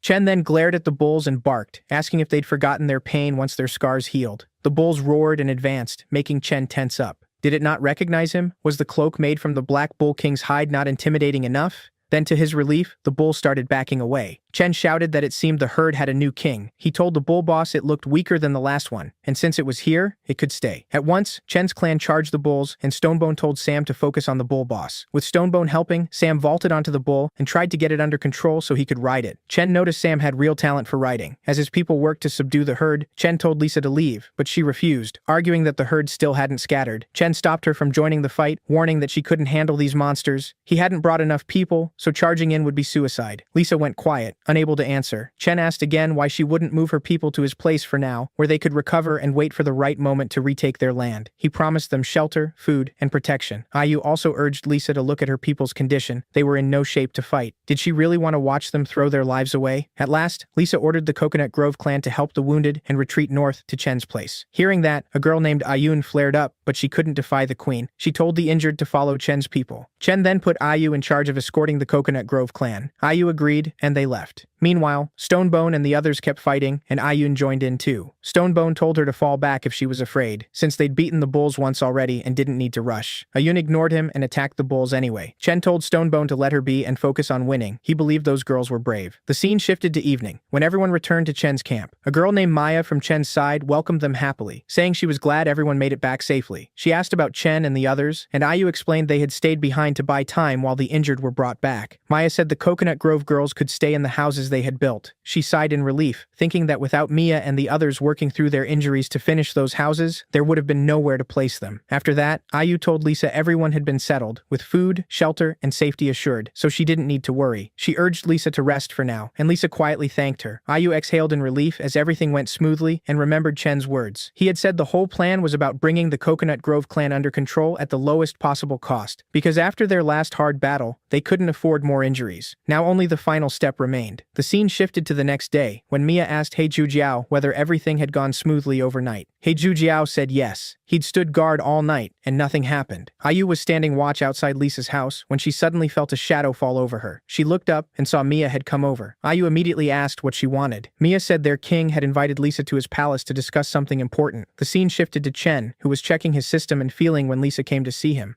Lisa said Ayu had told her about merging the clans, and her answer was no. She couldn't agree to it. Lisa warned Chen not to think he could pressure her just because the Coconut Grove clan was temporarily weakened. Chen replied that he wasn't forcing her. He was offering a trade. He could teach her how to build houses, make weapons, and create fire. And in return, the Coconut Grove clan would merge with his tribe. He asked again that she accept and remain under his protection. Chen stepped closer and said courage alone wasn't always enough. He reminded her that she knew the brutality of the Bay clan and the power of the Giant Stone clan better than he did. Right now, he said, she was like an injured fawn, and soon bloodthirsty beasts would smell that blood and come hunting. Frustrated, Lisa told him to stop. She already knew all that, but it wasn't so simple. She explained she couldn't force the Coconut Grove girls to submit to his rule. Lisa asked once more whether Chen was truly willing to accept that challenge. Chen just smiled and agreed. Once outside, Chen addressed the girls of the Coconut Grove clan. Since their queen was wounded and couldn't duel, he said, fairness meant he wouldn't fight either. Instead, Chen declared that Stonebone would battle in his place. Stonebone laughed and asked who dared face him. Ayun stepped forward at once and accepted. Stonebone grinned, warning her not to get beaten by him. Ayun shot back that he should watch out for her eagle weapon. The duel began, and Ayun hurled a bone knife at Stonebone. He laughed at first, but then realized Chen was standing right behind him. If he dodged, Chen would be hit. So Stonebone raised his axe and blocked the first blade, but a second knife slipped through and scraped his helmet. He wasn't badly hurt, but it enraged him. Stonebone charged Ayun with brutal force. Ayun was nearly overwhelmed when a Coconut Grove girl suddenly leaped from the crowd and threw another knife at Stonebone's helmet. At the same moment, Ayun swept him down. Stonebone yelled that he'd been ambushed and the duel was no longer fair. As he hit the ground, Ayun snatched up a knife and lunged straight at Chen. Chen didn't even flinch. He'd already assigned Huang Shi to guard him. Hidden atop the palace roof, Huang Shi hurled a spear at Ayun to shield Chen. The spear struck and sent Ayun crashing down. At once, the Coconut Grove girls rushed toward Tina, shouting at Chen in fury. They accused him of cheating and luring them into his territory with a scheme. Stonebone and Ayun both tensed as the standoff escalated. The girls begged Lisa for an order, insisting they could wipe everyone here out. Chen grew tense too. An assassination hadn't been part of his plan, and he wondered if the Coconut Grove girls were trying to spark a full fight. Whether Lisa ordered it or knew nothing about it. If the queen had commanded it, he could even use Lisa as a hostage. But to his surprise, Lisa angrily ordered her people to stop. She shouted, asking if they really thought their petty scheme could fool her. She said she'd never allow friends who had helped them to be treated so shamefully. Lisa added that she wouldn't investigate who joined the assassination plot, but the duel was still their loss. Then she told Chen Ayun was the Coconut Grove clan's bravest, most loyal warrior. Without her, Ayun would never have thrown away her pride for something like this. Lisa said she knew Chen possessed extraordinary abilities, almost miraculous ones, so she asked whether he could be generous enough to spare Tina's life. The Coconut Grove clan would be grateful forever.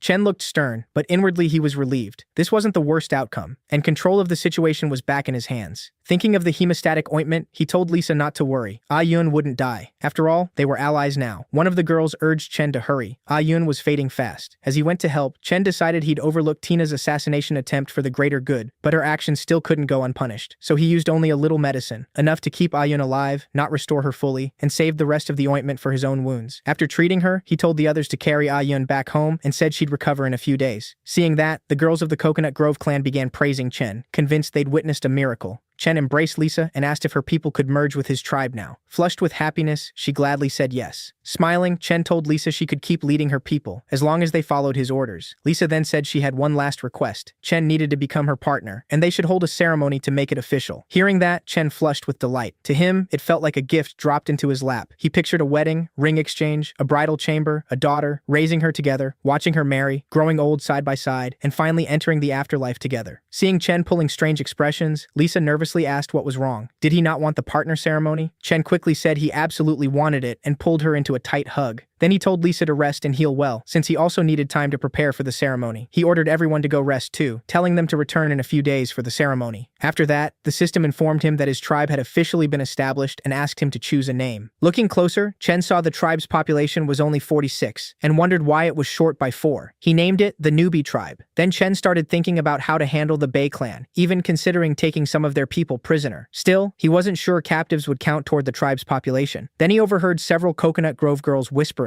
They said they used to like Chen's smile, but now he'd end up like the men who became the queen's partners before. Chopped to pieces during the ceremony, then eaten. Chen went stiff. The queen ate men? He wondered if that explained why the Coconut Grove clan had so few males. Then someone suddenly came up behind him, making him yelp and beg them not to hurt him. Mia revealed herself and asked why he was so frightened. Still startled, Chen asked what she wanted. Mia asked if he really intended to become that rude woman Lisa's partner. Chen admitted he might need to rethink it, since agreeing to the ceremony had been too hasty. Mia asked if he meant that. Chen said he thought he was getting a bride, but Lisa turned out to be more like a praying mantis. Mia started celebrating, until Ayu cut in and asked why she'd snuck out when she was supposed to be resting. Blushing, Mia said she wanted to be with Chen. He sadly replied that he needed to be alone, and suggested the Coconut Grove girls help with camp construction if they wanted. Ayu agreed and started leading Mia back. Even so, Mia kept telling Chen to think carefully and choose her instead of Lisa. After that, Chen decided to go talk with Lisa about all this. The next day, Chen woke to find everyone getting along surprisingly well, and even the Coconut Grove clan was helping build houses. He headed for the farming area where the Coconut Grove group's temporary camp was set up. When he arrived, Ayun greeted him and asked if he'd come to see the queen. If so, she said, Lisa was near the river. Ayun then informed Lisa that the king had come, and Lisa told everyone else to leave. Once they were alone, Lisa asked whether something urgent had happened. Chen said no. He'd only come to check how her wound was healing. Lisa replied she'd be fully recovered in 2 or 3 more days. Then Lisa asked if Chen wanted to get an early start on their romance. Tense, Chen said no, then asked her name. Lisa told him he could call her Lisa. That was the name the former queen had given her, but no one had used it since her exile. Hearing that, Chen grew even more uneasy, thinking it was either obey or be exiled, and she might as well rename the clan the Praying Mantis clan. Chen asked whether the former queen had partners too, and where they had ended up. Lisa answered that all of them had been eaten. In her clan, queens traditionally consumed their partners to gain more power. Chen was even more alarmed, but relaxed a little when Lisa said that was the old queen's custom, and she had no intention of keeping it. Chen felt somewhat relieved and asked if she'd ever eaten anyone. Lisa said she'd only recently become queen and had never had a partner, so she'd never had the chance. Chen then said goodbye and left to prepare for the ceremony. On the way back, he thought that if being eaten wasn't a risk, maybe he should talk with Mia. Suddenly, Lisa added that although she didn't eat people, if someone wronged her later, she would not hesitate to punish them severely. Sometime later, Chen walked through their living area, watching everyone work. Then he realized he had only 7 days left to finish the mission, so he decided to capture prisoners first and secure it. Chen told Stonebone he would be away for a while. During that time, Stonebone was to organize everyone's work, and if anything urgent happened, send someone to find Chen at the beach to the south. The scene then shifted to the South Sea beach, where Chen saw something shocking and wondered what had happened. Had the Bei clan been wiped out? Dodo birds wandered freely among the corpses, so Chen realized the area was safe for the moment. He inspected the Bei clan bodies and noted they still had some elasticity, with no smell of decay. Whatever battle killed them had ended not long ago. Chen also saw that their finger claws were unusually sharp, and the wounds matched those claws. He began to wonder if the water lunatics had turned on each other. That made finding any survivors even more urgent. There, he found a corpse with no internal injuries, but a face twisted in agony, as if it had died painfully. While Chen tried to figure out what had happened, Sam suddenly appeared out of nowhere. shouting that a group of Bay clan members was causing chaos back at their place. Hearing that, Chen immediately ran back toward the base. The scene shifted to the base, where Stonebone told everyone to stay close, save their strength, and get ready for close combat. They hurled wooden spears, but the Bay clan lunatics shrugged them off without a scratch. As the lunatics pushed closer, Stonebone told everyone to stay calm and fight however they could. Just don't let anyone get dragged into the water. Once that happened, they'd stand no chance. The lunatics rushed them, but a barrage of stones broke their charge. Right then, Queen Lisa's reinforcements arrived. Lisa asked Stonebone what was happening. Were these Bay clan enemies? And why had people from the southern edge suddenly shown up at their base? Stonebone said he had no idea. The lunatics had suddenly come out of South River and stormed the base like madmen.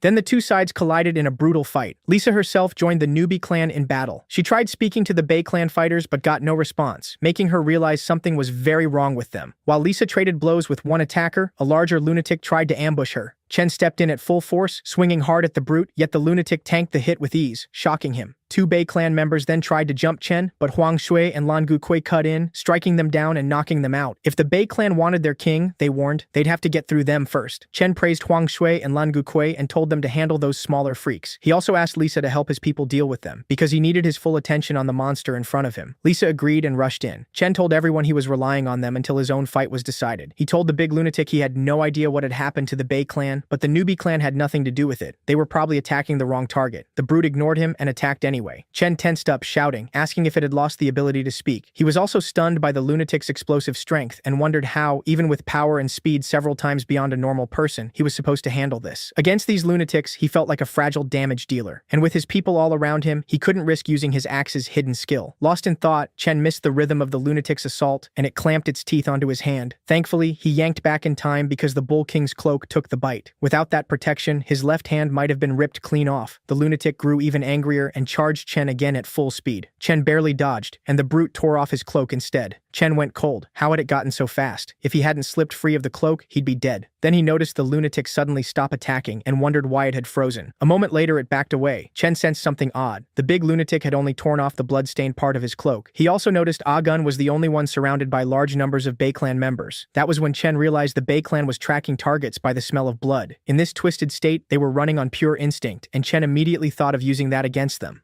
Just then, Sam came back and asked Chen what he needed. Chen ordered him to take 2 people and bring 3 cubs from the pigsty. Sam stared at him, confused, reminding him those boars were being saved for later use. Chen snapped at Sam to just do it, silently fuming that the Bei clan was forcing him to sacrifice 3 valuable boars, and he'd repay that later. He then told Lisa to pull all the wounded out of the fight. Soon Sam returned with the boars. Chen told him to release the cubs toward the river. The instant they were let loose, the frightened boars bolted for the water to find safety, but Huang Shu was waiting with spears and struck the cubs. As soon as they were wounded, all the lunatics of the Bei clan turned toward them and began ripping them apart. While the lunatics feasted on the cubs, Chen ordered everyone to coat their spearheads with paralysis drug and avoid vital spots. Then, to his surprise, Huang Shu said the Bei clan lunatics were acting strange again. When Chen looked over, he was stunned to see the lunatics twitching oddly before slowly collapsing to the ground. Chen angrily demanded to know if Sam had poisoned the cubs, but Sam denied it. That only made Chen more alert, and he ordered everyone to keep their distance and stay on guard. He couldn't figure out what was happening to the Bei clan or why this was occurring. Sometime later, the scene shifted to the farming area, where every Bei clan member had been locked in cages. Ayun told everyone to stay alert in case any of them moved. When the Bei clan captives woke up, they immediately started begging for help.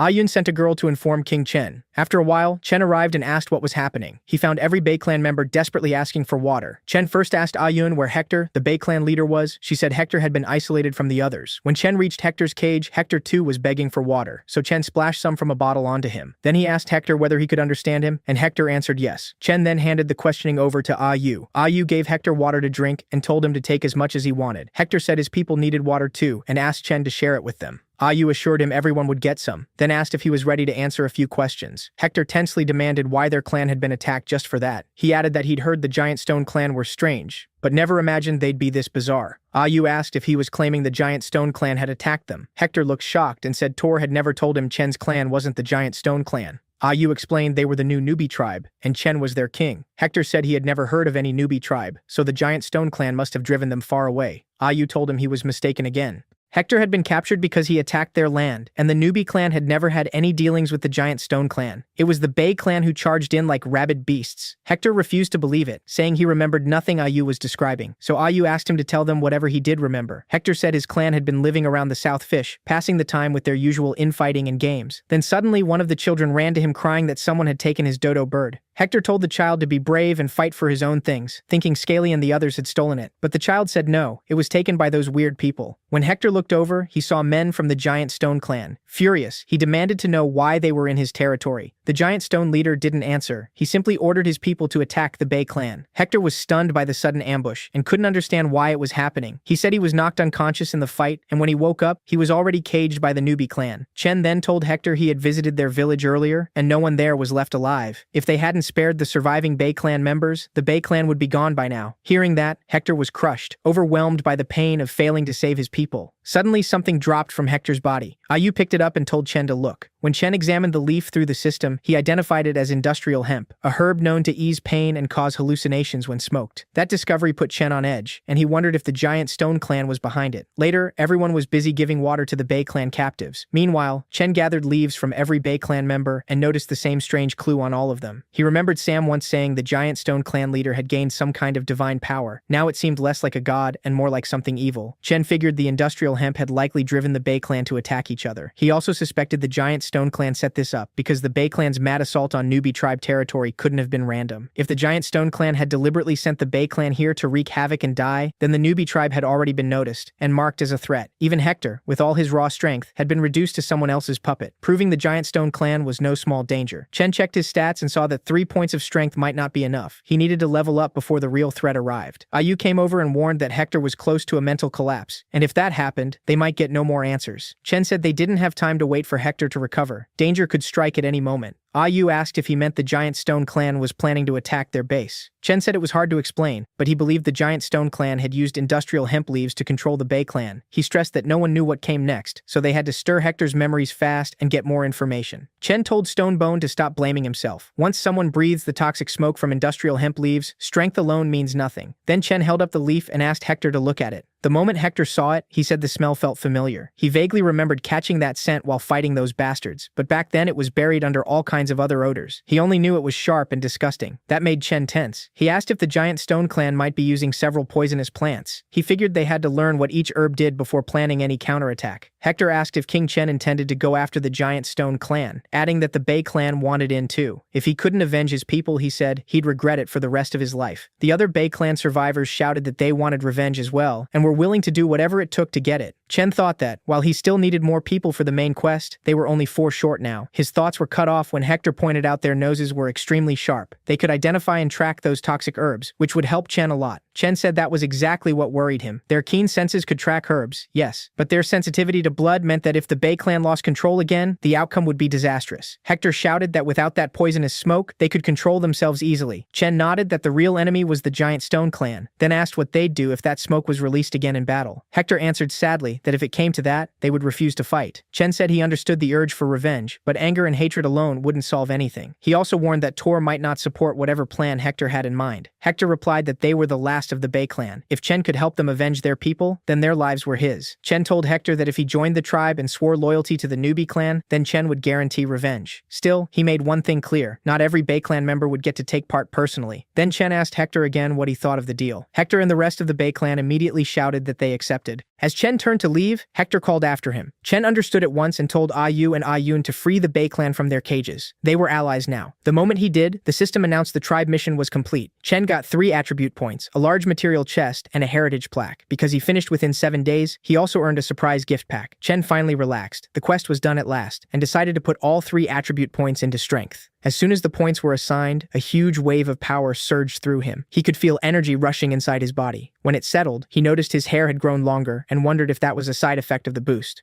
After that, Chen moved on to inspect the rewards. In the large material chest, he found 1 ton of hematite. That thrilled him. It meant he could skip the Bronze Age and move straight into the Iron Age. Next, Chen opened the surprise gift pack, hoping for something good. He was delighted to find 3 jars of hemostatic ointment. Compared with last time, this reward was far better. Then Chen told the system to bring out the heritage plaque. On it, he saw he had obtained a civilization item, though unlocking it would cost 10 technology points. He didn't hesitate and spent the points to identify it. The identification finished, and Chen received a plaque called Sense of Modesty. He immediately realized it could be an important step for their civilization's growth. He was especially pleased because it meant he no longer had to worry about men and women bathing together. He definitely didn't want anyone seeing Lisa bathe. With that done, Chen turned back to the bigger problem: how to handle the giant stone clan. Just then, Ayu arrived. She was stunned by Chen's new body: taller, broader, more muscular. Chen brushed it off and asked what she needed. In reply, Ayu asked whether he wanted her to negotiate with the giant stone clan and clear up any misunderstanding. Chen said there was no misunderstanding. The giant stone clan had already decided to destroy them. He called them the toughest enemy the newbie clan had faced so far, the kind that could set others against each other and profit from the chaos. Ayu asked nervously what their clan should do now, unable to hide her fear. Chen said their best move for now was to strengthen defenses, store food, and avoid provoking the giant stone clan until they were fully ready. In short, they had to hide their strength and wait for the right time. Ayu then asked how they should organize the 22 newcomers. Chen told her to split the Bei clan people into 3 teams, one to build houses, one to gather food, and one to make traps. At the mention of traps, Ayu looked confused and asked what they were for. Chen explained simply that traps would help defend their territory. He added that they could catch enemies or wild beasts alive, giving the tribe a stronger defense. Then he told Ayu he had another urgent job for her. With so many new mouths to feed, they had to start thinking about long-term food supplies, and they couldn't keep wasting leftover meat. So he decided everyone should learn to make jerky first. When Stonebone arrived and stared at Chen's bigger frame in surprise, Chen told him to ignore that and focus on the task ahead. He ordered Stonebone to start setting traps throughout the nearby mountains, and the denser the better. Chen said he had already picked helpers for him and would personally teach the first trap. But he stressed that the real key wasn't just learning to build them, it was memorizing where every trap was placed. Hearing that, Stonebone tensed up and admitted the job didn't sound exciting at all. Chen lightly tapped his helmet and said trusting him to remember every trap location proved how important he was. This had to stay absolutely secret. Only Chen and Stonebone would know everything, and no third person could be involved. He told Stonebone to rotate workers through different sections so no one person learned all the trap locations in any one area. If there was even one traitor among them, the consequences would be disastrous. Once the traps were set, Chen said, Stonebone had to report every location back to him. He even wiped away the sketches he'd used to explain things, warning Stonebone not to draw anything. Every trap location had to stay in his head. Stonebone admitted it sounded difficult, but promised he would live up to Chen's trust. Chen praised him, then told him to rest. They would start the work after dark. Chen placed the Sense of Modesty plaque outside his house so everyone passing by could see it and absorb its meaning. Then he told Lengu Chui he was going to sleep for a while. Stonebone and the others would come find him at night. If anything urgent happened before then, Lengu Chui was to wake him immediately. Inside the house, Chen lay on the bed wondering how much time they really had. There was still so much to do. Train soldiers into different units, build defenses, organize patrols, unlock new technology, expand territory. To Chen, the work felt endless. Still, he decided to enjoy this rare chance to rest and soon fell asleep.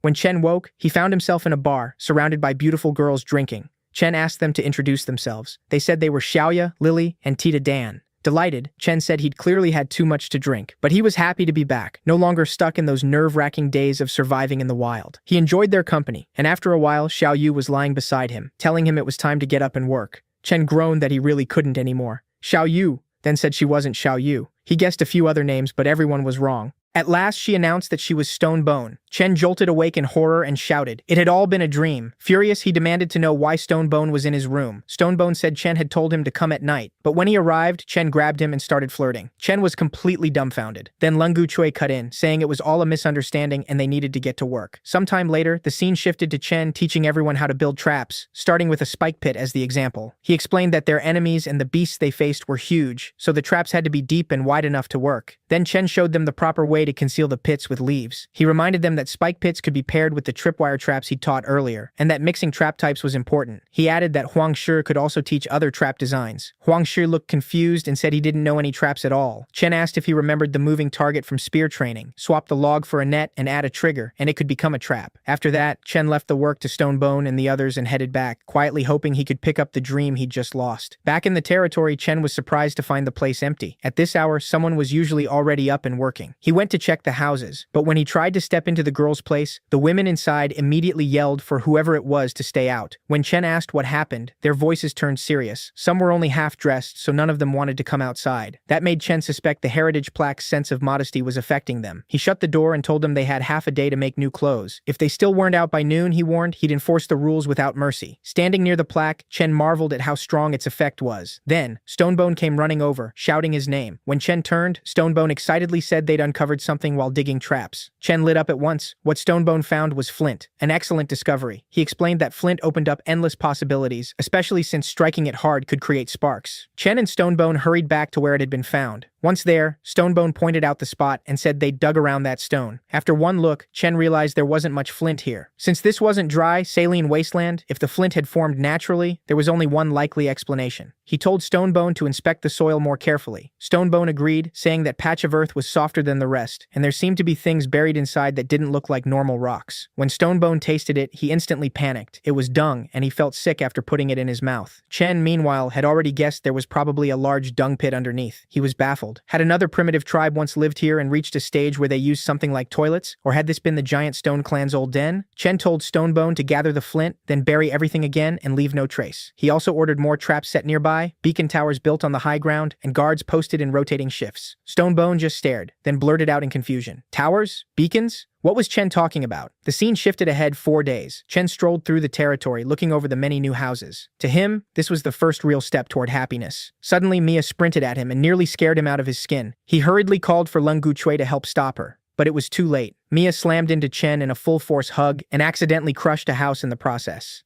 Leng Guchui nervously asked if Chen was all right and told Mia to get off him at once. Seeing Chen hurt, Mia hugged him even tighter, begging him not to die. They'd only just finished building houses and couldn't lose him now. Chen groaned that the fooling around was over, then asked if Mia had said the houses were finished. She nodded and proudly reported 2 rows of houses, 10 in total, enough to house 50 people comfortably. Pleased, Chen patted her head and praised her work. Then he told Mia not to act so recklessly again, and punished her by making her repair the broken house. After that, he went to inspect their food stores. When he reached the riverbank, Chen saw the Bei clan happily catching fish, while Ayu and several girls helped lay the catch out to dry. Chen remarked that compared with building houses or digging traps, the Bei clan were far better suited to going into the river and fishing. With their help, the new tribe had clearly gained both more food and more variety. Leng Guchui praised Chen for how much they'd accomplished, saying it had given them such a prosperous life. Chen said maybe so, but he still wondered whether the way he subdued the Coconut Grove clan was truly right, and what tricks he might use next time. Leng Guchui told him not to question himself. Chen's orders were their will, and in his eyes, there was nothing wrong with what they'd done. In this world, he said, only the strong survive. Tribes big and small destroy one another every day, so winning with the fewest losses was mercy, for them and for the Coconut Grove clan. Chen smiled and said that Leng Guchui already had the most important qualities needed for the road ahead. Then Chen asked him to come inspect the border defenses, convinced the Bei tribe might still have more surprises in store, like that mysterious frogman force. The scene shifted to Stonebone and the others working on traps and towers. When Chen arrived, he asked Stonebone how the traps and beacon towers had been arranged. Stonebone said that, following Chen's orders, the west, south, and north beacon towers were all finished, but after assigning 6 people to man the towers in shifts, they had very few workers left. Stonebone explained that to finish on schedule, they had to leave early and work on the mountain before dark. Chen understood the manpower shortage and decided that starting today, he and Leng Guchui would go up the mountain to help. Stonebone protested that they could manage, but Chen cut him off. This was a critical moment, so every second mattered. He kept wondering whether the giant stone clan had once lived nearby. If so, they might know this terrain better than his own people did, and if they struck while his tribe was still unprepared, the next surprise attack could be even bigger. That night, while everyone worked and Chen worked alongside them, he suddenly glanced toward the western beacon tower and felt a bad premonition. He wondered if it was just his imagination. Then screams suddenly rang out from the south beacon tower. Startled, Chen whipped around and looked that way, where he saw the signal for help. Chen shouted for everyone to move. The south beacon tower was under attack. Chen sprinted south, his thoughts racing. Even knowing every trap location, and with the agility boost from 2 points, it still took at least 5 minutes to reach the south mountain. He could only pray nothing happened in those 5 minutes. At the south tower, Huangshu was on patrol when he noticed traps near the tribe had been triggered. He couldn't figure out how enemies had slipped in that far. He also considered that another group might have seen the beacon fire and was closing in under cover of the chaos. Deciding it was best to strike first, he went to find the intruder. Huangshu rushed toward the sound and stabbed with his spear, but the opponent was strong, knocking the spear aside and forcing him to dodge. To his shock, the figure instantly pressed into attack, leaving Huangshu almost no time to react and making him raise his guard in panic. To his relief, the attacker stopped and revealed himself as Chen. Stunned, Huangshu asked why he was on the southern side. Chen said there was no time to explain, and asked whether Huangshu knew where the traps had gone off. Huang said yes, and pointed out the spot, adding that he was the one who lit the beacon. Chen told him to wait for the others taking the safe route, then bring them there after him. When Chen reached the triggered traps, he couldn't sense anyone else around. The silence was wrong. It clearly wasn't a wild beast they'd caught. And since the trapped person wasn't calling for help, Chen wondered whether they were alone at all or already unconscious. When he looked into the trap, he was stunned to find Lisa. He demanded to know what she was doing there when she was supposed to be recovering from her injuries. Lisa snapped, asking why he was standing there interrogating her instead of helping. Chen only grinned and teased her by tickling her feet until Lisa, furious, told him to get her out. Just then, they heard Huang Shu and the others getting close. Lisa hissed at Chen that if anyone saw her like this, he'd better make sure they kept their mouths shut. Chen tensed and told her to wait while he handled them. He shouted for everyone to stop where they were and not come any closer. This was dangerous, and they could die if they approached. Stonebone looked baffled and wondered if Chen had stumbled into an ambush. Should they rush in and save him? Huang said probably not. From Chen's tone, he didn't sound like he was in trouble, more like he didn't want them seeing something. Stonebone muttered that Chen had seemed strange since the fight. Even the women avoided them while bathing, and everything felt different somehow, though he couldn't explain it. Meanwhile, Chen pulled Lisa free and laughed, saying he never expected her of all people to fall into the trap, but at least now they knew it worked. Lisa laughed too, saying she hadn't expected him to know so many bizarre tricks. Chen then asked what brought her out here in the middle of the night, and Lisa said she'd overheard the Bay tribe talking that evening. She explained that 2 members of the Bay clan were saying they wished they could go to the seaside for fish, shrimp, or clams to get more strength for work, but the path to the shore was blocked by a vicious pack of hyenas, so no one dared go while risking an attack. Back in the present, Lisa said that was why she came out at night, to find a safer route. Chen said he'd walked that road many times, and there were no hyenas there 5 days earlier. He suspected someone from the Bay clan had slipped out recently and drawn the pack into the area. Lisa asked if there was a problem with the Bay clan and suggested executing them. Chen immediately said no, that wasn't what he meant. He was thinking about the security gaps they'd failed to notice, and said they needed patrols. He also stressed that they had to clear the road to the beach and make it safe. Chen added that fish and shrimp were only a bonus. The real priorities were dodo birds and their eggs. He also suggested opening a salt field for drying salt. Then he settled it. At daybreak, they'd deal with the hyenas. Lisa said she could handle patrols and hidden sentries. Still, she urged Chen to think twice about hunting the hyenas and pushing their territory farther. Chen smiled and asked if she was worried about him. Flustered, Lisa told him not to get ahead of himself. She warned that with so few people, guarding 2 separate areas could be dangerously reckless. She also reminded him the beach had already been hit once by the giant stone clan. What if they came back? Chen replied that was exactly why the beach was relatively safe now. He explained that their main camp, the beach outpost, and the giant stone clan on the southwest mountain formed a triangle. If goods and messages moved smoothly between camp and shore, both sides could support each other. Lisa admitted she didn't really follow his reasoning, but since he'd decided, she agreed. Sometime later, Chen, Hector, Leng Guchui, and several Bay clan members headed to the place where the child had spotted the hyenas. Hector asked the kid if he was sure it was this path. There was no scent of blood. The child insisted he'd seen the hyenas there about 2 days earlier. As the boy walked ahead, a hyena suddenly lunged at him. Hector reacted instantly, striking back and pulling the child out of danger. But almost at once, hyenas closed in on them from every direction. Leng Guchui warned Chen to stay alert. Chen just smiled, saying that with the Bay clan beside them, a pack of wild dogs was nothing. Then Hector told Chen to take the group on the left while he handled the right. The fight broke out, and the Bay clan cut into the hyenas with ease. Chen figured it was the perfect chance to see what the new recruits were really capable of. A hyena suddenly sprang at Chen. He stopped it with ease, catching it by the throat. Within minutes, they had wiped out the hyenas. Hector grumbled that the fight hadn't been satisfying. Chen told him to forget it and pushed everyone to keep moving. As they went farther, Hector said this used to be their territory. When they arrived, Chen told everyone to study the cliff. That, he said, was where the outpost would be built. He specified it had to sit near the cliff and be large enough for 20 people, with a beacon tower above it. Chen added that once the tower was done, they also needed a small salt field beside the outpost. He told Hector he'd send extra hands to help, but made it clear he had only 4 days to finish everything. For a moment, Chen felt like a foreman inspecting a worksite, even though he was the one stuck doing the hard labor. Before leaving, Chen instructed them to light a signal fire immediately if any emergency came up. The scene shifted to 3 days later, when Chen finished crafting a wooden bow and earned 5 technology points. Just then, Ayu came to tell everyone that Sam had returned with a report. Chen went over and asked whether Sam had found any northern tribes to ally with or conquer. Sam said he'd traveled north for more than a day and found no trace of people. All he discovered was a lake, a nearby snow-capped mountain, and some strange creature living in the water. Before he could get a clear look, the creature sank to the bottom and vanished. With the snow mountain lying farther ahead, Sam didn't dare continue and turned back. Chen laughed it off, praising him for doing well, then joked that Sam feared the snowy mountain more than the lake monster. Shivering, Sam said the mountain was far more terrifying. He asked if Chen had never heard heard the stories about it. Chen asked what was so frightening, but Ayu suddenly threw her arms around him, saying she was scared. Chen asked why the snow mountain frightened her so much. Ayu said the mountain itself wasn't the worst part. It was what lived beyond it, a giant. Chen told Ayu not to be afraid. With him there, she didn't need to fear. Then his system suddenly issued a new quest. Find the giant, and he'd receive 1 attribute point. Chen was stunned. Why would simply seeing a giant earn 1 point? He'd nearly gotten killed driving off a saber-tooth before and only earned 2. Then he figured the giant might just be some oversized fellow. Watching from a distance shouldn't be that dangerous, right? On the other hand, if the giants had their own civilization, maybe they could even become allies. Even so, he had to stay cautious. One mistake could bring disaster to the tribe. Still, exploration and diplomacy weren't jobs he could leave entirely to Sam and Ayu. Chen told Sam to go rest. The banquet was in 2 days, so he could take it easy and enjoy himself. Sam thanked him, clearly relieved he was getting a break and wouldn't have to face the giant. Ayu reminded Chen that Sam got nervous in certain situations. Chen said it might be more than nerves. Sam sensed danger better than anyone else, which made him unusually alert to certain threats. That was why he could roam outside and still stay alive. Chen then asked Ayu about the preparations for the partner ceremony. Ayu said everything was ready. Chen told her to pack travel supplies for 4 people. He planned to take a small group on an expedition. Hearing that he was going himself, Ayu tensely asked if the trip was dangerous. Chen said he was only scouting nearby areas, so there was no need to worry. He asked for food, water skins, and warm clothes, and told Ayu to thank Skinny for making the clothing so well. Ayu then asked when he planned to leave. Chen said the ceremony was in 2 days, so he'd depart after the banquet.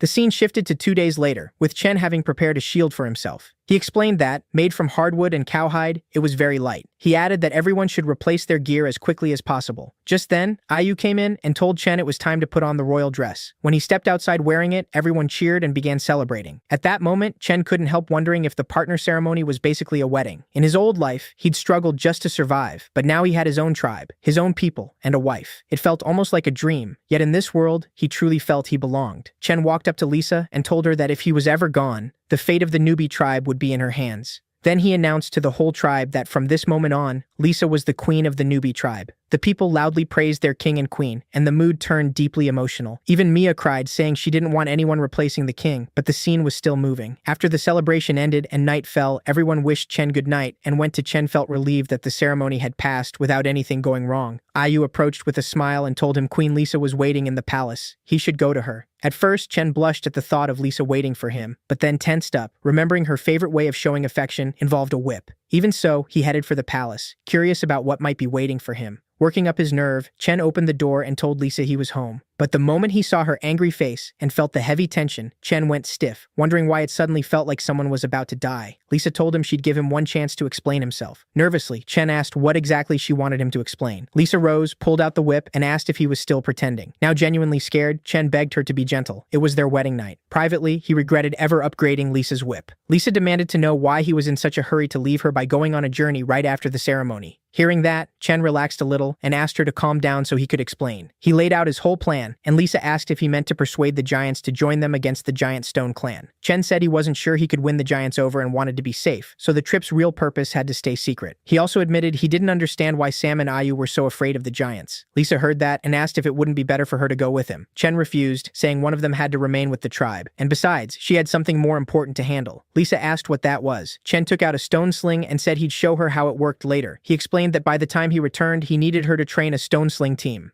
The scene shifted to the next morning, with Chen heading toward the giants' territory alongside Huang Shu, Hector, and Tina. He was even singing to himself, but Ayun glared at him furiously. Seeing that, Chen got nervous and wondered if Ayun was deliberately walking behind him, just waiting for another chance to ambush him. But there was nothing he could do. This had been Lisa's decision. What happened last night was simple. When Chen tried flirting with Lisa, she snapped at him to stop teasing her. Then she asked why, if he needed 3 companions, he hadn't chosen people from the Coconut Grove clan or Bay clan. Chen said he wanted Hector along because he'd seen his fighting skills firsthand. As for the beach outpost, Stonebone would manage it for now. Lisa said she didn't care who else he chose, but insisted that she had to go with him. She said she'd only feel safe if Ayun stayed by his side. Lisa stepped closer and assured Chen she'd already punished Ayun harshly over the last incident, so he had nothing to worry about. Back in the present, Chen was still on edge. Ayun walking behind him kept his anger simmering and his nerves tight. At this point, Chen clung to Huang Shi like a lifeline, convinced that if anything happened, only Huang Shi could pull him out. Huang Shi murmured that it felt like someone was watching them, then brushed it off as probably just his imagination. Hector asked Chen if he knew there was a lake up ahead. Chen nodded, saying Sam had mentioned it before. Hector laughed and guessed Sam must have seen the giant too, because when he was little, he once watched it swallow a leopard whole in an instant. He added that he'd been lucky to survive seeing it as a child, and this time he hoped for a real fight with the lake monster. Chen was dumbfounded. How was running into a creature like that considered lucky? He told Hector monsters like a lake beast didn't interest him much. He'd only be excited by something even stronger, like giants. That made Huangshe flinch, and he nervously begged Chen not to wish for that. Chen said he was only joking, then asked if giants really existed. Huangshe began explaining that before they met the king, their tribe had more than 30 members. Then one day, they ran into a giant, and the whole clan was helpless. Everyone scattered in panic. Though he was very young then, Huangshe said none of the survivors could ever forget that horrifying sight. Now Chen finally understood why Sam and Ayu trembled whenever giants were mentioned.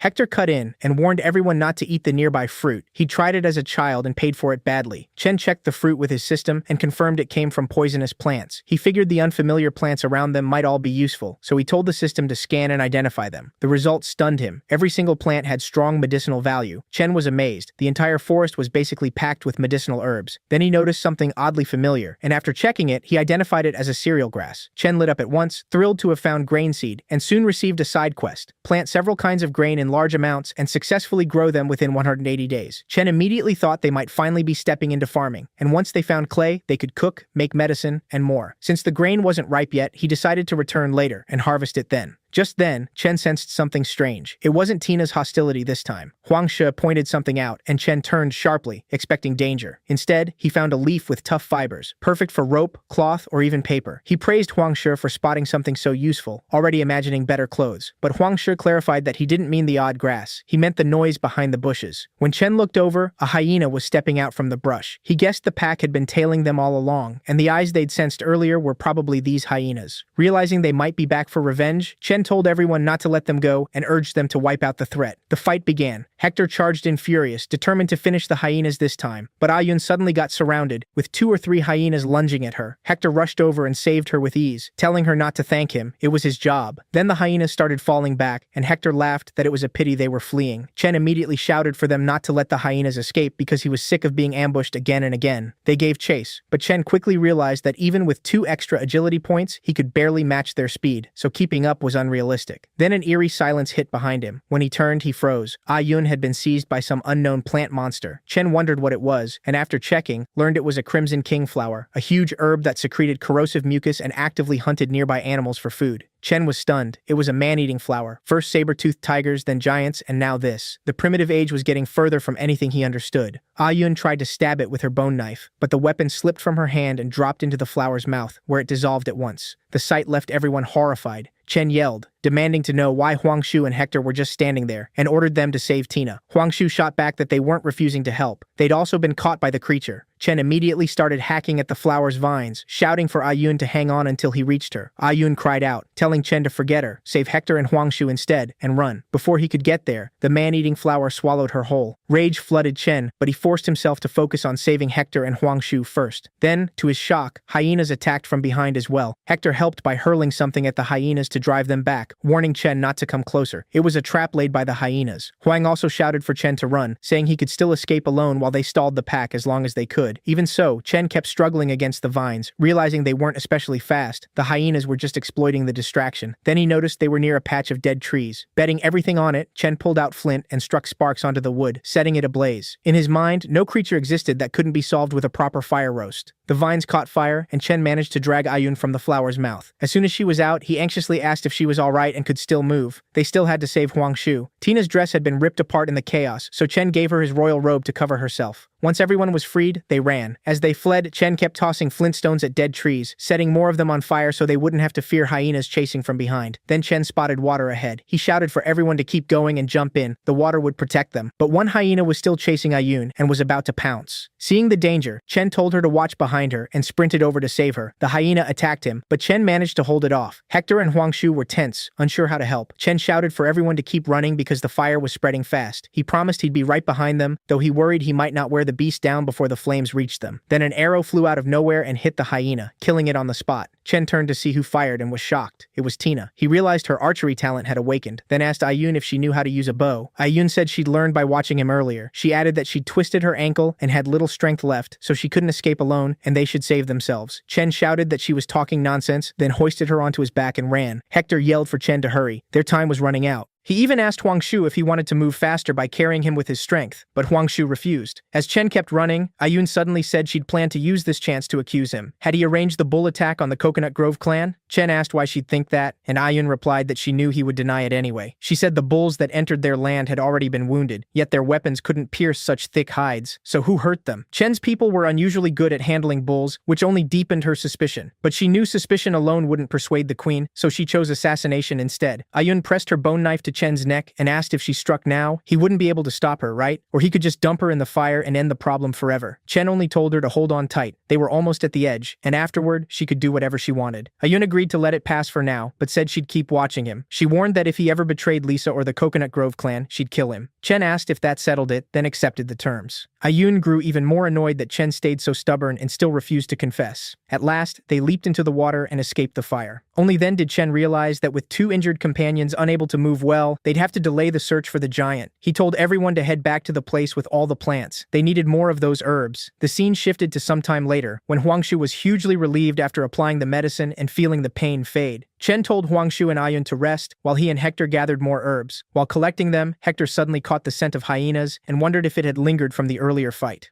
Then Chen spotted several baby hyenas ahead and realized the pack hadn't been out for revenge. They'd only been guarding their young and reacting to a threat. Seeing a chance to tame them as hunting dogs, Chen gladly accepted the quest. As they were leaving, a roar suddenly thundered nearby. Ayun asked what that sound was, but Chen recognized it at once and tensed. They couldn't be this unlucky. A bear stepped out from behind the trees, and Huangshu cried out in terror that it was a man-eating bear. Chen quickly weighed their options. With two injured people, outrunning it was impossible, so he ordered everyone to circle away and retreat while he kept the bear busy. Hector and Ayun tried to object, but Chen barked at them to follow orders and stop arguing. Chen snapped that they'd only slow him down. They had one shot to live, so they needed to follow his orders. He told Hector to get Ayun and Huangshu out safely. Then Chen charged the bear while the others fled. In an instant, he was standing face to face with the beast. Chen struck first, but the bear countered, flinging him through the air and leaving him lightly hurt. Hector saw it and immediately panicked. He urged Huangshu and Ayun to take the baby hyenas back while he went to help the king. Huangshu shouted for Hector not to interfere. He'd already seen just how terrifying Chen's strength was. To him, even the toughest enemy couldn't beat Chen, and staying would just restrict Chen's movement. So Huangshu insisted they follow Chen's command and leave. Meanwhile, Chen realized that last hit had fully drawn the bear's focus. His plan now was simple: drag the monster away, then escape. He taunted the bear into chasing him, and once it lunged after him, Chen sprinted the opposite way from the others to keep them safe.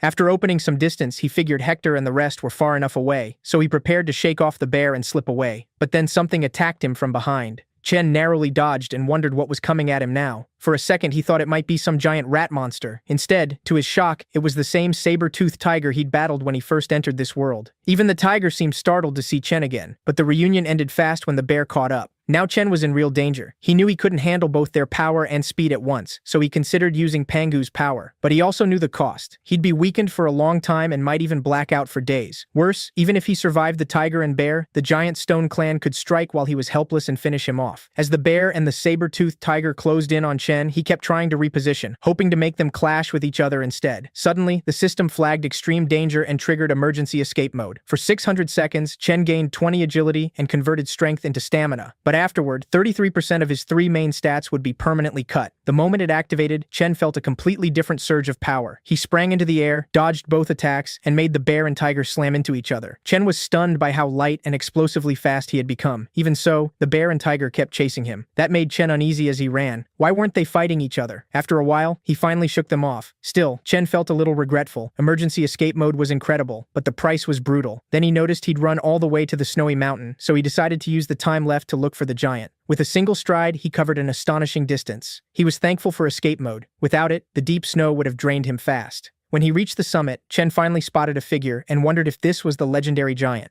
The moment he saw it, the system announced the task was complete and gave him the reward. But the giant quest had a second step now. Attack the giant to earn 10 attribute points. Chen was instantly annoyed and wondered if the system had gone crazy. Just then, one of the giant's pets picked up on something, and Chen hurriedly hid where he was. Still, the reward of 10 attribute points was too tempting, so he decided to test it by moving as fast as possible. He grabbed a stone and hurled it at the giant. The rock flew over slowly, tapped the giant, and was so tiny the giant didn't notice at all, but the giant's pet noticed it and began growling, sensing trouble. Chen Chen was thrilled when the task cleared, and he got the 10 attribute points. However, the system immediately revealed a third stage: defeat the giant alone for 100 attribute points. Seeing that, Chen wavered. A reward of 100 points was unbelievably tempting and could completely change his situation. He hesitated over whether to try. While he was still thinking, the giant grew annoyed by its pets growling, slammed the ground, and barked at them to be quiet. That single blow blasted snow into the air and buried Chen under it. His senses went numb for a moment, making the giant's overwhelming power painfully clear. Chen muttered that not even 10,000 attribute points were worth dying for. The scene shifted to evening, a few days later in the newbie clan camp. Lisa asked the Coconut Grove girls what they'd found on night patrol, and they apologized. They hadn't found anyone. Lisa ordered them to widen the patrol range and keep searching. Ayun grimly said they should prepare for the worst, fearing Chen was dead. Lisa immediately shut her down in anger, reminding her that Chen had risked his life to save all of them. Then a boy from the Bei clan came running in, shouting that their king had returned. As soon as Chen entered the territory, everyone rushed over, worried about his condition. Mia stepped up and noticed Agun was with him. She asked why Agun hadn't lit the beacon sooner so they could have rescued Chen, but Agun said King Chen had ordered him not to make a big deal of his return. Right then, Lisa arrived and yelled for everyone to stop crowding him and let Chen go rest. She grabbed Chen, sent everyone back to their posts, and declared that she'd look after him for now. She also warned that if anyone leaked the news, they'd face harsh consequences. That scared everyone into agreeing. Inside the house, Chen said he was relieved Sam and the others had returned safely, and admitted he hadn't expected them to bring hyena cubs back too. He asked Lisa to let Sam raise them, since Sam might need extra help when going out alone later. Lisa snapped that Chen should worry about himself first, and no matter how capable he was, he still had to take care of his body. Chen said the injuries weren't serious. He was just worn out and would recover after sleep, though he still wanted to handle tribe business. Lisa pressed a leg onto his stomach and slowly slid it downward. Fine, she'd informed Sam, but reminded him that as king, he didn't need to do everything himself. More than that, she said she didn't want to lose her man.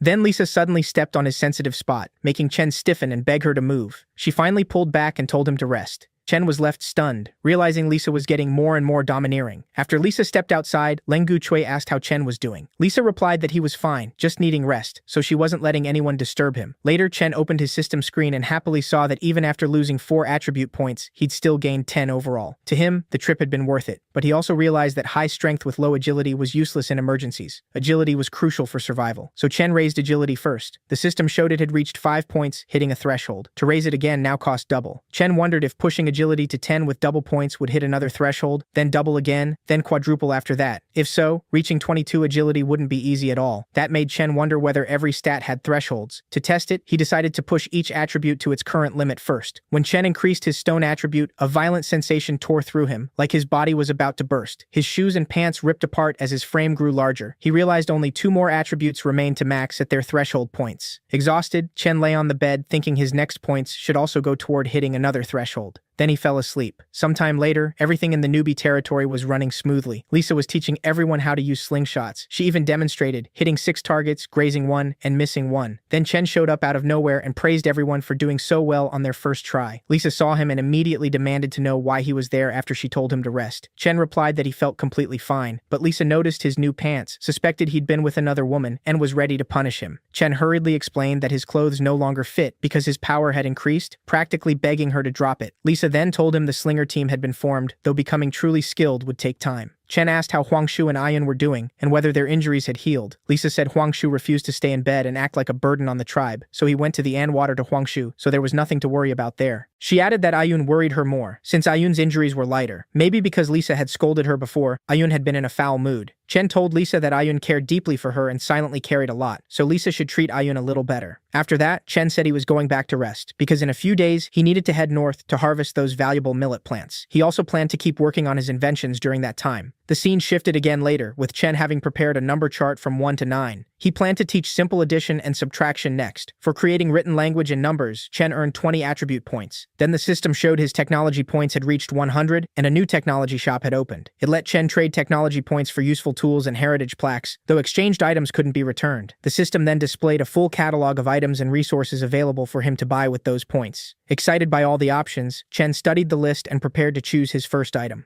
It really makes you wonder what he'll exchange for first. As for future trouble, whether from the giant Stone clan or growing tension with Tina, that could add plenty of tension to the story. So let's see how it plays out. Stay tuned for more on the channel. After the tech store appeared, Chen checked the inventory and spent 30 technology points on an iron cauldron. It was a solid bargain. He chose it not just for cooking, but because it was iron. Strap it to his back, and it worked as armor. Fasten it to his forearm, and it became a shield. But its real value was in a life-or-death moment, when it could help kill an enemy. Chen was so thrilled with the purchase, he barely noticed the noise it made. Hearing the clatter, Liu Tang worried about his king and went inside. There he found Chen doing a baffling dance around the new object, leaving him utterly confused. Trying to cover himself, Chen claimed he was communicating with gods and spirits. Still, it was time to use the cauldron properly. He dug a pit by hand, leaving space for smoke to vent and firewood to feed the flames. Then all he had to do was set the cauldron over the fire and boil water. To his surprise, the system counted that as progress and rewarded him with 10 more technology points, which was encouraging. Long ago, Chen had learned many things from a professor he admired. He just never imagined he'd actually use that knowledge. Once the water boiled, he added the main ingredients, seafood in this case, and began making fish soup. He stirred everything together well. The system granted another 10 points for creating a new cooking method. So for Chen, today's meal tasted twice as good. Just then, Stonebone walked in with good news. They had finally produced salt by evaporating seawater in the salt field, earning even more points. And with salt now available, the food tasted far better. As a reward, Chen let him taste the experimental soup first before sending him back to work. The points he just spent on the cauldron came back quickly, making it his most profitable exchange in quite a while. After the taste test, Chen told Liu Tang to gather the rest of the tribe and have everyone bring their own bowls. It was the first time they had tasted fish prepared this well, so the new flavors caught them off guard. Luckily, there was plenty, and everyone could even have seconds. Mia was one of them. After 2 bowls, she still wanted more. Ayu worried someone else might go without, but Chen assured her there was enough for everyone, and if not, he could simply cook more. He still needed another batch for the guards and patrol teams anyway. The people at the outpost had to taste it too, so in a few days he planned to bring them fish soup himself. He loved teaching the tribe new things and seeing their happiness.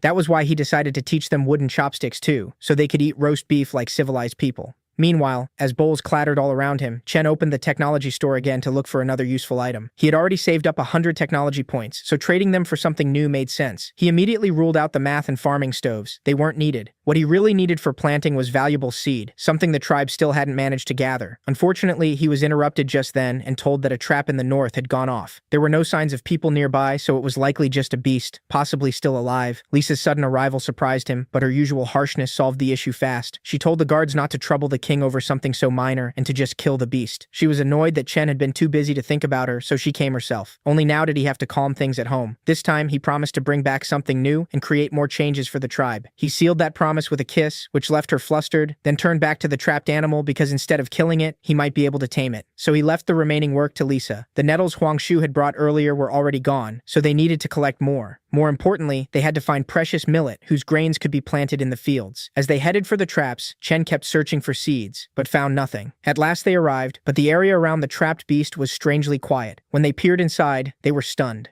Not long ago, the animal had been howling desperately for help, but now it only snarled in pain, its leg pierced and throbbing. It was another hyena, drawn there while searching for food. One look made it obvious she resembled a mother pig. Sam, especially sensitive to the smell of milk, instantly recognized that she was nursing. Most likely, this was the mother of the hyena cubs. Feeling responsible for those cubs, Chen climbed down toward her despite the danger of her claws. After wrapping her in rope, they hauled the animal up with ease. Weakened by the wound, the hyena had become almost as docile as a pet dog. Now her care fell to Sam. Chen told him to save the animal and feed her. It didn't sound like an easy job. The hyena cubs they had caught earlier refused every bit of meat he offered, so he had no idea what their mother would eat. Sam kept trying to find the right food, but the cubs only grew thinner and weaker. Just as Chen suspected, raising baby hyenas was far harder than it first seemed. Still, the mother being trapped might end up saving them. As soon as they got back, Chen ordered the adult hyena tied up, fed meat, and brought to the cubs. That should help them, so Sam hurried back to the tribe at once. Chen could only hope the wild beasts would grow used to home and allow themselves to be tamed. After that, Chen sent the warrior to inspect the remaining traps while he and the others continued farther north. The farther they went, the more wild animals they saw. Luckily, his plan worked. They found wild millet that had just ripened. Had he waited only a few more days, they might have lost the crop, so this luck felt like a gift from the gods. And since there was still time before heading back, Chen decided to start gathering medicinal herbs too. It might have been their most productive day in a long while, with resources piling up before nightfall. But at dusk, the larger beasts woke up. The bear's loud cry was familiar to Chen, so he ordered everyone into the bushes. They fell silent at once, trying not to reveal themselves, but the animal moved fast and within moments was already close. In that kind of danger, they could have dropped the millet and herbs weighing them down, but Chen forbade it. He refused to waste such valuable resources and told them to wait until the beast passed. No one argued. Still, everyone shifted into positions that would let them run instantly if needed. Staying alive mattered most for the tribe. To Chen, the pose looked so ridiculous he nearly laughed. But the bear roaming nearby might still be their old acquaintance. Unfortunately, once the bear's cries faded, the group relaxed too much and started whispering foolish questions, which irritated Chen. To shut them up, he warned he'd throw them straight into the bear's mouth if it came back because of their noise. But his loud threat actually reached the beast, and it started coming toward them again. The bear roared wildly, slamming into tree after tree, unable to stay on its feet and constantly collapsing. It had probably hurt itself badly and couldn't calm down, so Stonebone suggested catching it for dinner. But they weren't the only ones with that idea. After a stranger's shout rang out, the bear lurched up and fled from the hunters in the opposite direction. This time, it was being chased by people from the mountain tribe, the same ones Hector wanted revenge on. Driven by that hatred, he sprang from the bushes and ran after them. That reckless move nearly exposed everyone, but Chen yanked him back into cover. With a loud rustle, they hid again, though the noise caught the attention of a man from the mountain tribe. Fortunately, they ignored the distraction and stayed focused on the prey. Hector, however, couldn't understand Chen's decision. He thought they had the perfect chance for revenge, yet Chen stopped him. But hatred couldn't be allowed to cloud his judgment. The enemy outnumbered them badly, and attacking now would have been reckless. Chen's only advantage was that the enemy stood out in the open while his group remained hidden in shadow. If Hector wanted to fight, he had to wait for the right moment, so for now, he had to obey. Meanwhile, the bear was completely spent and collapsed in the middle of the clearing. One of the men chasing it openly mocked the animal and kept forcing the poor beast back to its feet again and again. But the mountain tribe's leader disapproved of that cruelty. The bear had eaten venison laced with poisonous white flowers, then been wounded in the stomach. After all that, the fact it ran this far was astonishing, so it deserved a proper death. Humiliating it like that was beneath a man, so as punishment, the offender was hurled into a tree. The chief then ordered everyone away from the clearing while he prepared to give the bear a quick, though still painful, end.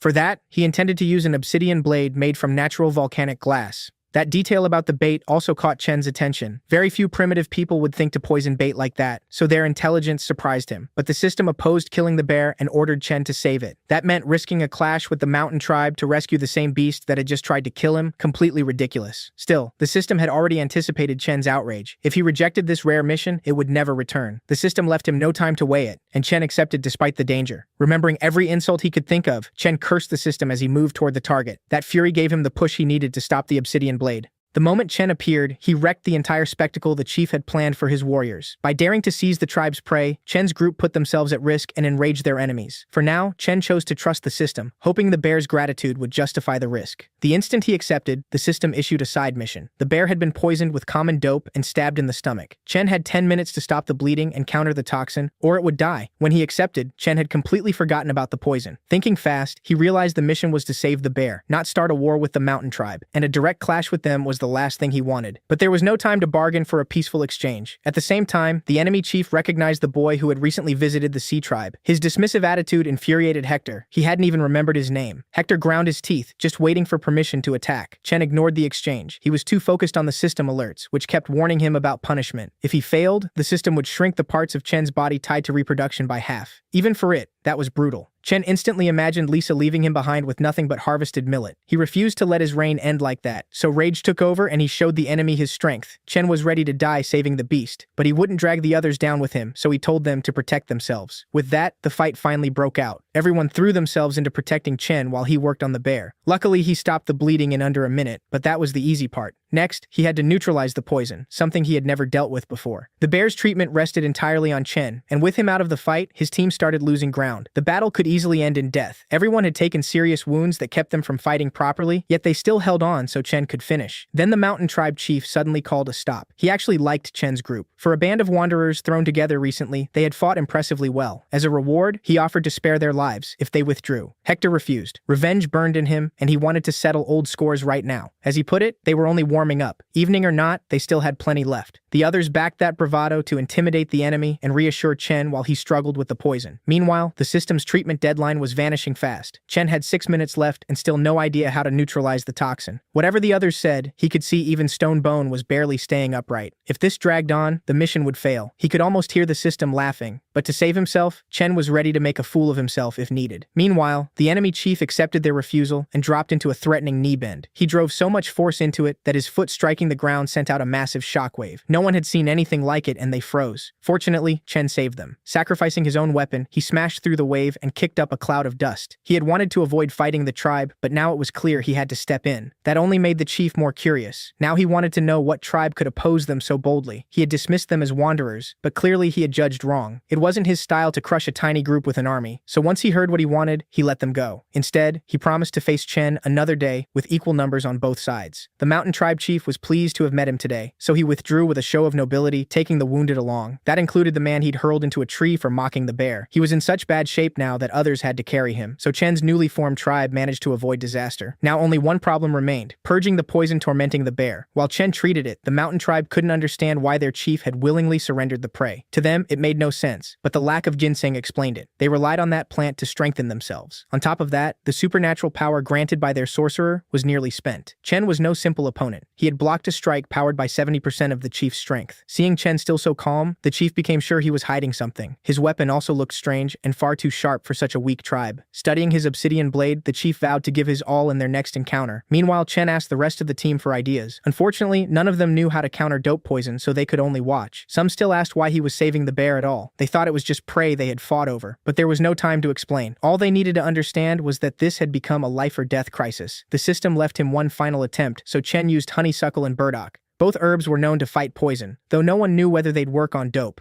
They forced the beast's jaws open and stuffed in everything they had prepared. Chen spent the remaining time holding his breath. Waiting for a miracle, every second dragged. Only in the final moments did the system finally send notice that the bear's condition had stabilized. With the bear out of danger, they could finally breathe again.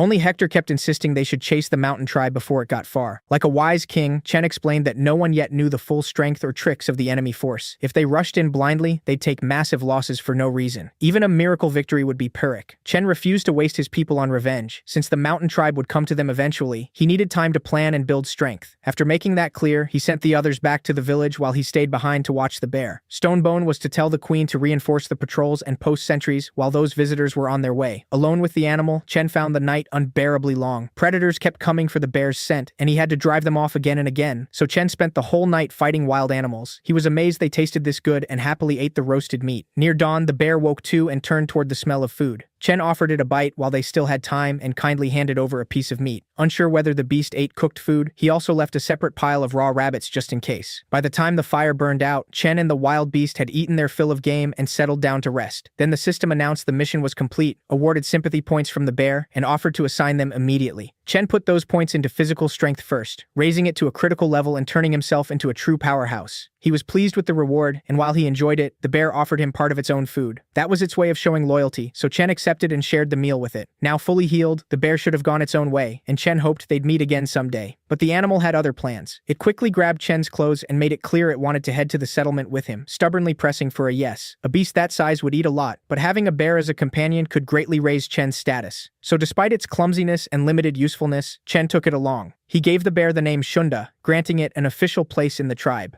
Grateful, the bear happily leaped at our hero to hug and lick him, then followed along. Now with a powerful helper at his side, Chen could track the mountain tribe and scout their route. Riding atop Shunda, he easily followed the trail the enemy had carelessly left behind. But the farther they went, the denser it grew, sign of only one thing, a bamboo forest ahead. Bamboo wasn't just useful for building, it could also serve to make firecrackers. All he needed was the right mix of nitrate, sulfur, and charcoal packed into a bamboo tube, a perfect container for the powder. If they managed to make firecrackers, they might catch the enemy off guard in a decisive battle. Even if the blast proved weak, the noise alone could terrify the tribe and send them fleeing. Chen already had saltpeter and had learned to make charcoal in a kiln, but sulfur was still a problem. That mineral usually formed only around volcanoes, so he pulled up the system map to narrow the search. Just as he suspected, a volcano sat near the glaciated giant. If he stayed far enough away, he could risk checking the sulfur there. Last time, Chen had only been focused on escaping and ignored the surrounding resources. But with Shunda beside him, this trip would be much easier. After running through the plan again and again, he finally told the bear to head north to see something amazing. They sprinted off at full speed and soon reached the same lake where Hector and Sam had been. Studying the area, Chen told Shunda he had passed this way before. He hadn't had time or interest to explore back then, but now he could make up for it. As they neared the lake carefully, both stayed quiet, waiting for the sea monster they'd heard so much about, but nothing surfaced. Chen was about to move on when Shunda suddenly stiffened and backed away. At the same instant, bubbles burst across the lake, signs of something enormous below. Then a massive head rose up, roaring as the rest of its body followed. It was a true Tyrannosaurus, scanning for easy prey. Only a snapped rope trailing from it suggested the beast once belonged to someone.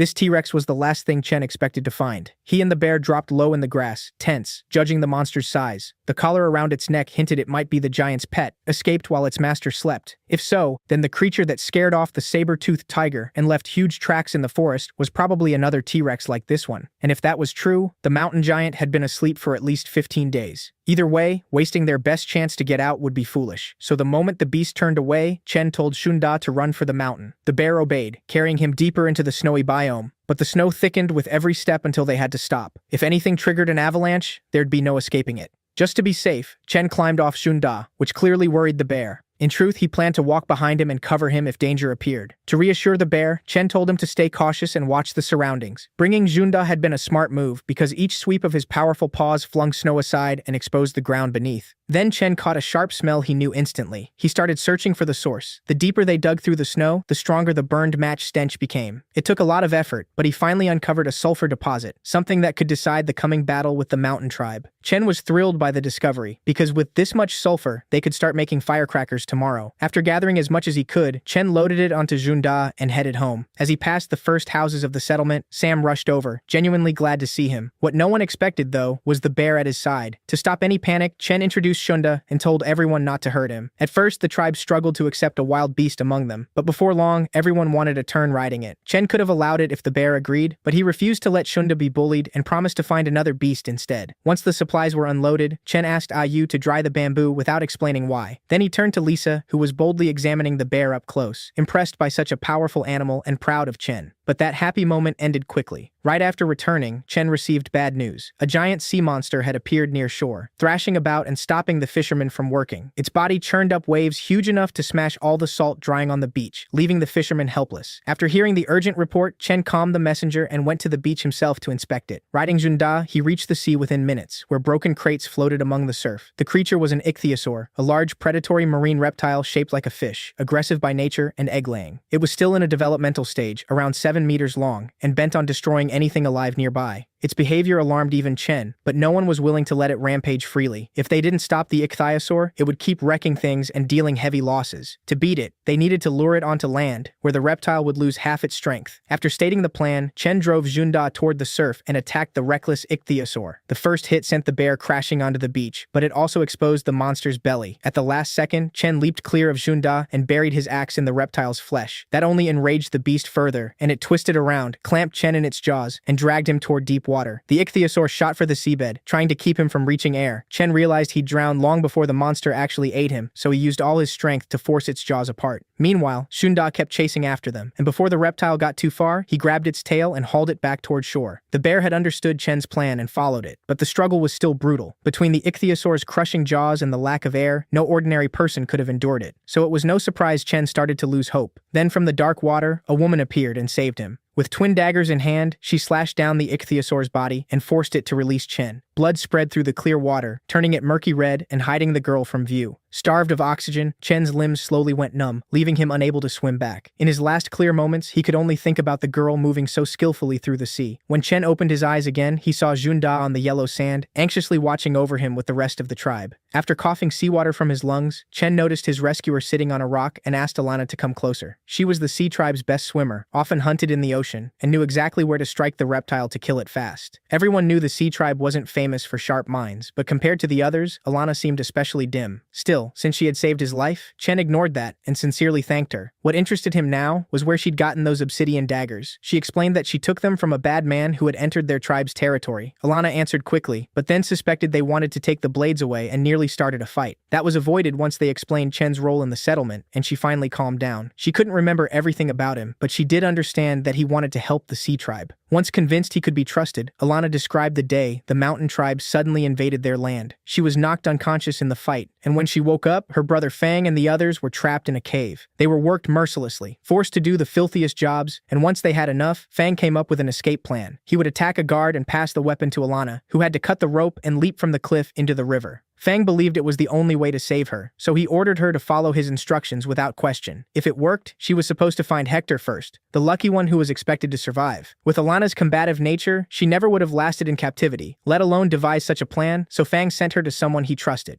Right then, a guard noticed their suspicious behavior and came over to punish them for disobeying orders. That carelessness cost him dearly, because Fang struck at that exact moment, using the carcass they were being forced to haul to the warehouse. Once the guard was pinned, Alana grabbed his weapon, jumped into the water, and swam downstream. That's how she ran into the giant monster attacking Chen and then reunited with her fellow Sea Tribe members. After hearing her out, Chen suggested she go to the camp where Fang had planned for her to meet Hector, but Alana refused to return empty-handed. Since the ichthyosaur was dead in the water, they would bring it back. They loaded the reptile onto Zunda and dragged it along the sand, leaving a long trail behind. Halfway there, they unexpectedly ran into Hector and Stonebone, who had come to meet their king. They certainly hadn't expected Alana to be with him. Her story took time to tell, but Hector now knew about 10 more Sea Tribe people were still being held captive. They had to be rescued before the Mountain Tribe started torturing them, but charging in without a plan would be too dangerous. Chen spent a long time trying to calm Hector, but then smoke on the mountain caught his eye. It was a signal fire warning of danger on the western mountain. No animal, no matter how clever, could light a beacon on a mountaintop, so Chen immediately grew wary. And for good reason. The Mountain Tribe's leader had promised revenge when he left with his prey, and he wasn't likely to forget it. It looked like the Mountain Tribe had come, but to be sure, Chen needed to check the border himself. He immediately ordered Stonebone to escort everyone else to the fortress while the warriors assembled and reinforced the defenses against any attack. Hector and Alana were sent to the western mountain to meet the patrol and hide in ambush by the traps until Chen arrived with support.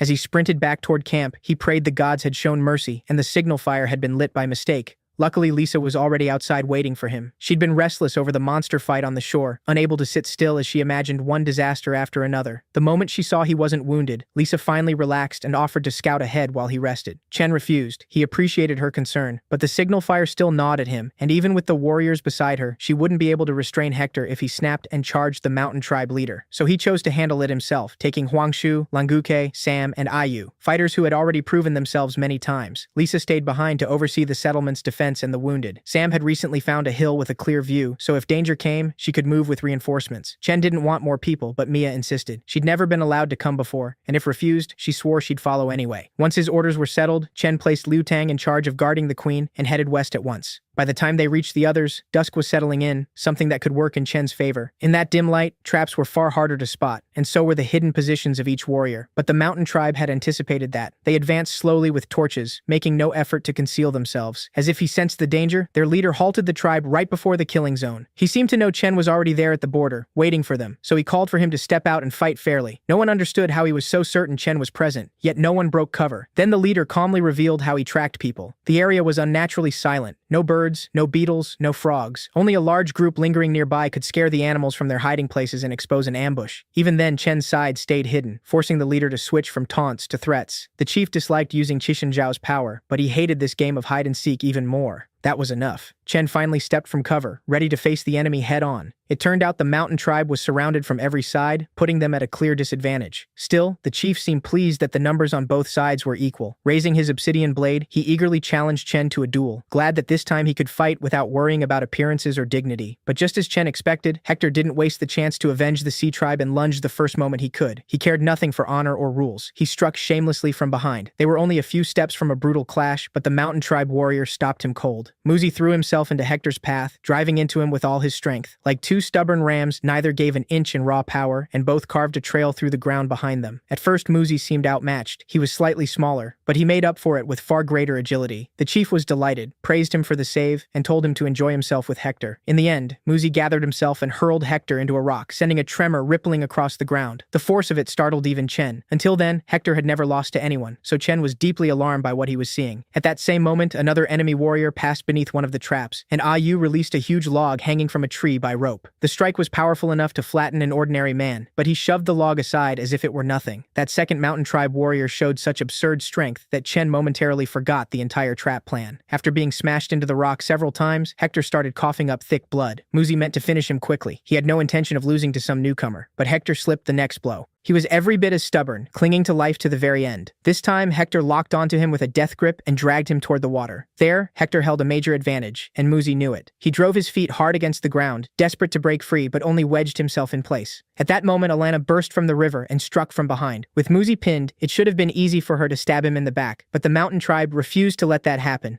They grabbed their comrade and hurled him at Alana like a projectile, knocking her back into the water. The mountain tribe was so savage they'd even charge into terrain that disadvantaged them, so Alana had no choice but to fight the stranger off in the river. And while all that chaos unfolded, the twin brothers complained to their leader. He'd promised them fun, but Muzi and Zuihao had started without them. They didn't care who they fought, and the first target they spotted was Chen, standing there watching his warriors struggle. The twins instantly rushed in his direction, eager to finish him as fast as possible, but Huangshi and Lang Gucui intercepted them. If they wanted the king, they'd have to get through the other warriors first, which delayed their fun a little. The twins split the opponents between them and vowed that whoever lost would bear shame forever. Grinning like madmen, they hurled themselves into battle, ready to risk their lives just to bathe in enemy blood. Meanwhile, Xuehao watched the battles raging around him and couldn't decide whom to help. Fighting was all he knew, so to aid the newcomer's victory, he simply went looking for a weapon. He didn't have to search long. A log was lying right in front of him, and he casually tore it free from the rope before swinging it over his shoulder, ruining the trap in the process. Armed with that massive log, he charged toward the leader, who was dueling Chen. The chief clearly didn't like Xuehao stepping in, so he brusquely ordered him to find someone else. Somewhat disappointed, he obeyed the command and went searching for Muzi, but Muzi was already tied up with Hector. Chen understood at once that Hector, in that condition, couldn't survive two opponents, so he immediately moved to help him. But the mountain tribe leader cut him off. He swung his blade with full force across Chen's path, forcing him back and making it clear he had to focus on him. The chief was enraged that Chen kept dismissing him and acting as if he weren't there, so he attacked again and again. Each sweep of the obsidian blade came for Chen's throat, aiming to take his head, but Chen's axe kept beating the savage strikes aside. Snarling, the chief slashed wildly and warned Chen not to lose focus. He wanted to see his real strength and begin a true war between kings. Chen realized he wouldn't get away from this duel easily, and there was nothing he could do for Hector for the moment. So he turned to heavier measures and shouted for someone, anyone, to stop Xuehao. At that moment, Xuehao dragged the log across the ground, gouging a shallow trench as he advanced on Hector second by second, but still hadn't reached him. Then suddenly the log became too heavy to lift, forcing him to glance back. Just as she'd promised, Mia had joined only after Chen gave the order. Now she was clinging to Xuehao's weapon. As for sheer strength, she couldn't match the others, and Xuehao gave her a quick once-over, then lunged with those thick arms. He meant to grab her by the throat and yank her close, but an arrow suddenly struck his arm, only piercing the outer layer of skin. A second arrow followed at once, aimed straight for his face. To shield his eyes, he raised the same arm that already served him as living armor against blows. He looked thrilled by this turn of events. Now he had two playmates at once. Seeing that delighted expression, the chief allowed the uneven fight to continue. If Xuehao didn't mind, then he could enjoy himself however he pleased. Once they returned to the mountain, he'd be alone again anyway. Meanwhile, Sam and Ayu tried to protect their allies' backs, firing at whatever weak points they could find. While Chen and the others fought a bloody battle up close, they had to do everything possible from afar. But the bear trap Ayu had used before failed against Xuehao. Not only did he stay standing, he even yanked her down by the rope. An enemy like that could only be countered with brute force, yet they couldn't abandon the ambush. All they could do was stall him while Sam ran back to camp for reinforcements. And as Ayu tried to turn the battle with whatever she had on hand, Hector kept pressing Muzi. Muzi fought to break free, hammering Hector's back with his fists, but it did nothing. Every blow forced a deep, bass-like burst of air from Hector's lungs. Unfortunately, the strikes were so heavy that blood started pouring from Hector's mouth, yet he still refused to stop and kept forcing Muzi toward the water. Trying to end it quickly, Hector gathered all his strength and lifted Muzi off the ground. He sprinted for the river, eager to see how well the mountain tribe could swim. Hector was only a few meters from victory when Alana suddenly stopped him. She begged him not to enter the water. It was too dangerous. The man thrown at her earlier was still in there, attacking anything nearby. To prove it, hands suddenly clamped over her head and dragged her under. That instantly put Hector on edge, but that brief panic cost him a few more bruises. Muzi kept striking every exposed spot, leaving red welts across Hector's gray skin. Repeated blows to the same places caused internal bleeding. At last, Hector collapsed, yet even from the ground he refused to let Muzi go. Pulling his last strength into one fist, he suddenly hoisted Muzi up and hurled him over his back, trying to smash his head against the ground. The hit was devastating. Blood streamed from Muzi's forehead, and he blacked out on the spot. Hector wasn't much better. He dropped beside him, trying to steady his vision as everything blurred. Racked with pain, Hector left the rest to his tribe and hoped they could win. At the same time, Lang Gucui and Huang Shi faced the twins. They'd prepared a new trick and were eager to test it on the mountain tribe. To pull it off, they split to either side and charged in sync. Xiaohu only laughed wildly, amused that the rookie tribe thought it could attack them. Seeing Lang Gucui lag behind Huang Shi, the twins struck him together, trying to break their formation. They didn't hold back, using the dirtiest attacks they could. So within seconds, Lang Gucui clutched at his eyes. Huang Shi wasn't about to stand by. He rushed in to help. Rather than keep beating a blinded man, he told them to find someone who could actually match them. Then, without hesitation, he hurled his hunting axe forward and buried it in one enemy's shoulder. Now the fight was even. Both sides had a wounded fighter. Weapons Weaponless, he knew he couldn't handle someone with an obsidian blade, so he raised a small shield instead. That drew all attention to him, but it was only part of the plan. Even while fighting, he counted steps to signal Lang Guchui when to strike, but the shield failed him. The enemy slipped in close and stabbed him in the stomach, leaving just 2 steps before the attack point. The twins had no idea why he was counting, but when only 1 step remained, they finally understood. Huang Shi seized the twins' arms with all his strength and pinned him in place as Lang Guchui launched the second phase. One clean swing of the axe should have killed the bear, so they were sure they'd won. Xiao Hu didn't grasp it right away, but the moment he saw Lang Guchui above him, terror hit and he fought harder to break free. That was when his brother rushed in and shoved him aside, putting himself under the falling axe. Green grass slowly turned red as Xiao Hu watched in horror. Meanwhile, Ayu did everything she could to help Mia. Shui Hao was painfully slow, so her arrows landed perfectly, but his skin was so thick he barely felt them. His arm looked like a porcupine's back, though the arrows had only sunk in a few centimeters. This couldn't continue. Mia was struggling just to stay upright while the log whipped around in every direction, so Ayu had to find another way in. Luckily, the same rope used earlier to yank away the log lay nearby. Ayu knew Mia would catch the hint, so she started firing arrows toward it. Everyone in the tribe knew she never missed in the middle of battle, so Mia instantly ran for the rope. At that moment, Shui Hao grew uneasy when the resistance vanished and thought they didn't want to play anymore.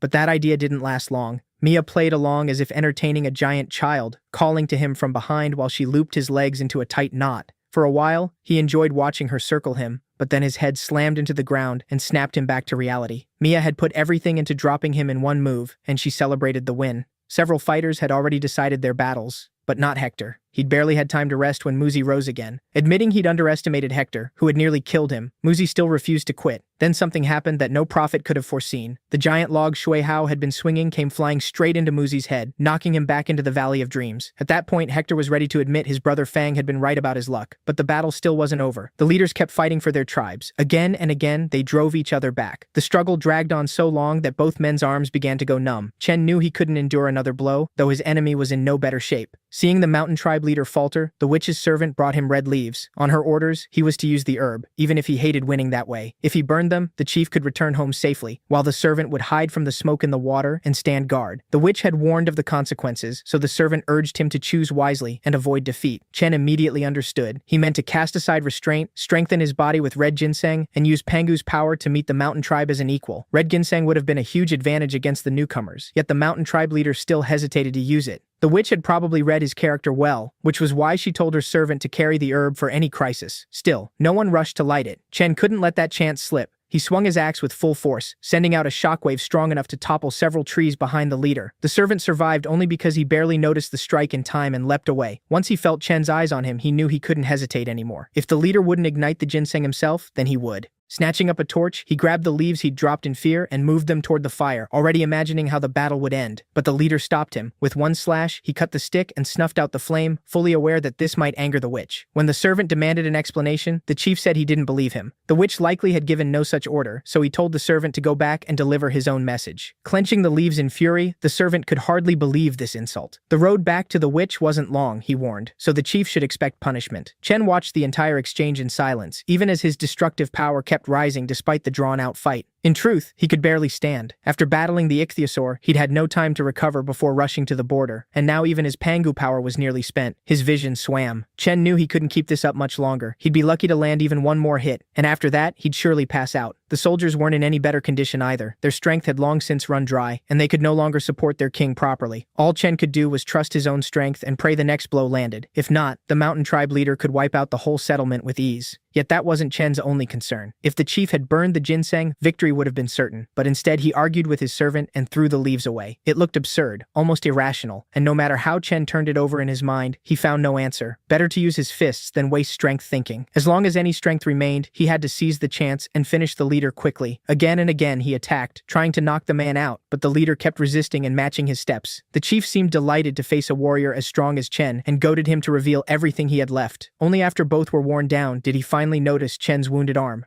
Sure, he hadn't caused those injuries. The leader guessed Chen had performed some sacrificial ritual to gain his strength. That made the duel even more fascinating, but everyone knew it couldn't last much longer. The leader was near exhaustion too. The divine power granted by the witch was fading fast. Unable to dodge the next strike, he chose to move first and attack. He wanted the results settled fairly, and promised that if Chen lost, he would spare the small tribe. It was an honest, noble offer, and Chen appreciated it, but he didn't need mercy. With a wild scream, two completely opposite forces crashed together through their weapons, triggering an explosion so violent it left a crater where they stood. At that point, no one could guess how the war would end, so they simply waited for the dust to settle, and for some miracle to appear. Only then did the warriors notice the crater in the rock where the mountain tribe's bloodied chief had fallen. No one had strength left to speak, but they all understood the same thing. The newcomer tribe had reclaimed its land. At that very moment, the bindings around Chen's arm snapped, and a wave of unbearable pain tore through him. If it had struck even a little sooner, he likely wouldn't have beaten his opponent. The Pangu power had helped him enormously in the fight, but using it brought consequences unlike anything before. In the end, his legs finally gave out, and he collapsed against Ayu, who refused to let her king fall after winning. At the same time, they heard the queen crying for help in case the witch's servant came back. Chen's strength was draining away, and he could no longer lead the army, so he handed all command over to Lisa. Right before blacking out, he remembered Alana, who had fainted in the water, and ordered Ayu to save her no matter what. The entire time Chen remained unconscious, the people assigned to him earlier took care of him. In his absence, Lisa managed the tribe capably, and returned to the common house only at night to see him. But when Chen woke today, he found her half undressed, so he pretended he was still asleep. He didn't want to embarrass her by looking, but when she sat on his bed, he nearly lost control. She traced her fingers over him for a long time, studying any reaction, and when she'd had enough, she calmly told him she knew he was awake. Lisa had no intention of waking him properly. She wanted to toy with him a little, which only made Chen more flustered. He immediately opened his eyes and tried changing the subject, pretending he was only worried about the tribe. Unfortunately, even bringing up Alana failed to stop Lisa as she leaned closer and closer to his face. As she put it, this was hardly the moment for questions like that. Teasing him, she guessed he could barely move and threatened to test exactly what he was capable of in that condition. Honestly, Chen had imagined a moment like this for a long time, just not like this. He'd pictured himself giving everything and proving his stamina to everyone, but Lisa's stubbornness ruined that fantasy completely. In the end, he accepted that she would take control, shattering his image of himself as a fearless king. Then the system dropped a brutal surprise, a quest called 7 Times in a Night, based on the idea that a leader must be strongest in every way. Worse, one of those 7 rounds had to last at least an hour, with 5 nuggets offered as the reward. The prize sounded tempting, but the punishment killed any enthusiasm. If he failed, the protagonist would be forced to change his orientation. Reading it again, Chen couldn't imagine finishing the quest. He still hadn't recovered from fighting the mountain chief, and his arm was a wreck, so death felt more likely than success. The conditions were so absurd, they felt like a boss fight where the hero chooses suicide before the final hit. After thinking it over, he realized the system had given him a choice, so he decided to ignore the quest and wait for it to vanish. What he didn't expect was that silence counted as consent. Crying out in anger and trying to shove Lisa away, Chen cursed the system and every one of its idiotic quests. This might have become the worst day of his life, because he wasn't even allowed to rest. All he could do was hope someone interrupted them, or that Lisa would pity him and return to her duties. And then, as if fate itself stepped in, Shunda burst in, smashing half the house apart and snatching Chen away. He'd never been so grateful for a kidnapping, even if the system still didn't cancel the quest. Still, when the protagonist told the bear to stop, it acted as if it hadn't heard him at all. Shunda carried Chen deeper into the forest, and he started thinking he'd soon become dinner. If he'd known how this ended, he might have stayed with Lisa. Accepting his fate, he endured the pain of Junda's teeth until she dropped him in front of a cave. He had no idea why he'd been brought into the forest or what they wanted from him, so he looked around carefully. Then, after the bear let out a howl, 2 cubs came out of the cave and happily greeted their mother. Until that moment, Chen had never imagined Junda was female, so he was shocked that she was also raising cubs. At the same time, the system sent a new quest. Under their mother's influence, the 2 cubs were ready to join his settlement, and he had to decide whether to accept them. He didn't hesitate for even a second and took them in, giving the settlement dependable future protection.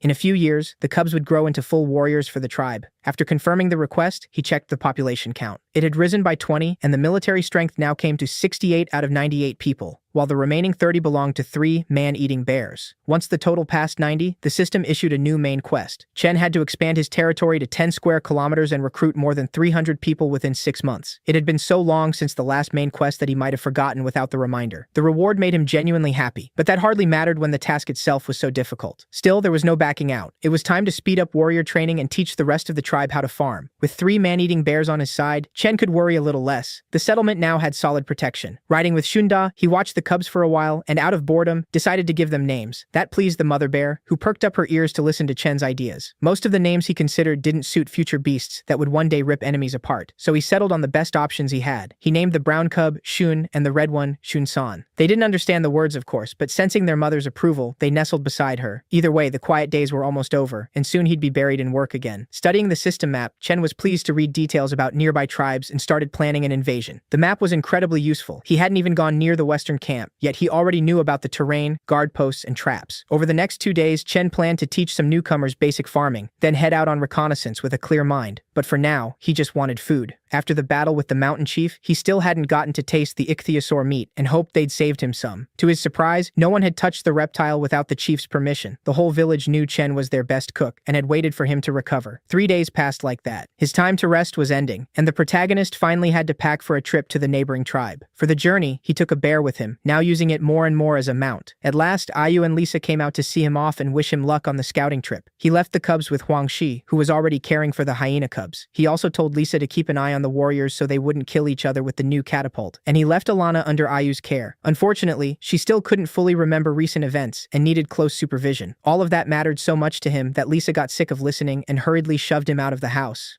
Even so, he remained worried about Ayu. She had planted the millet exactly as instructed, so the fields were fine, but she still looked gloomy. The truth was, she didn't want him going on the mission at all and begged him to send her to the foolish mountain tribe instead. After hearing her out, Lisa reminded her that whatever enemy appeared, a bear would be with Chen, so worrying would only make things worse. Thanks to Lisa's firmness, the protagonist managed to leave without more fuss, putting the queen in charge. But from that moment on, Lisa became much more cautious around Ayu. The girl paid far too much attention to Chen. She began watching Ayu's shameless behavior day and night. But Lisa wasn't simple either. The moment she finished saying goodbye, she summoned her trusted spies and ordered them to follow Chen. Last time, the bear had practically stolen her husband, so now she intended to learn the truth and make sure he really was heading out to scout. Either way, it would be best if she never discovered the secret cabin in the forest. Meanwhile, Chen suddenly started sneezing like mad. With cold air hitting his exposed skin, he couldn't tell where the draft was coming from and blamed it on his wound not being fully healed. He kept moving until he reached a steep mountain he had to circle around, losing extra time. While the bear searched for a way up, Chen studied the terrain. If he'd had the chance to settle on a mountain, he would have done exactly what the mountain tribe had, using height as a perfect defense. There were several routes to the top, enough to send the main force head-on while another group attacked from behind. But while he was still planning the assault, border guards spotted the huge bear and came out to confront him. Trying to calm them, Chen introduced himself and ordered them to take him to their leader. Last time, they had been the ones to arrive with war. Now it was the hero's turn, but they refused. They let him go, claiming the leader was too busy to see anyone. Otherwise, they warned, they'd attack.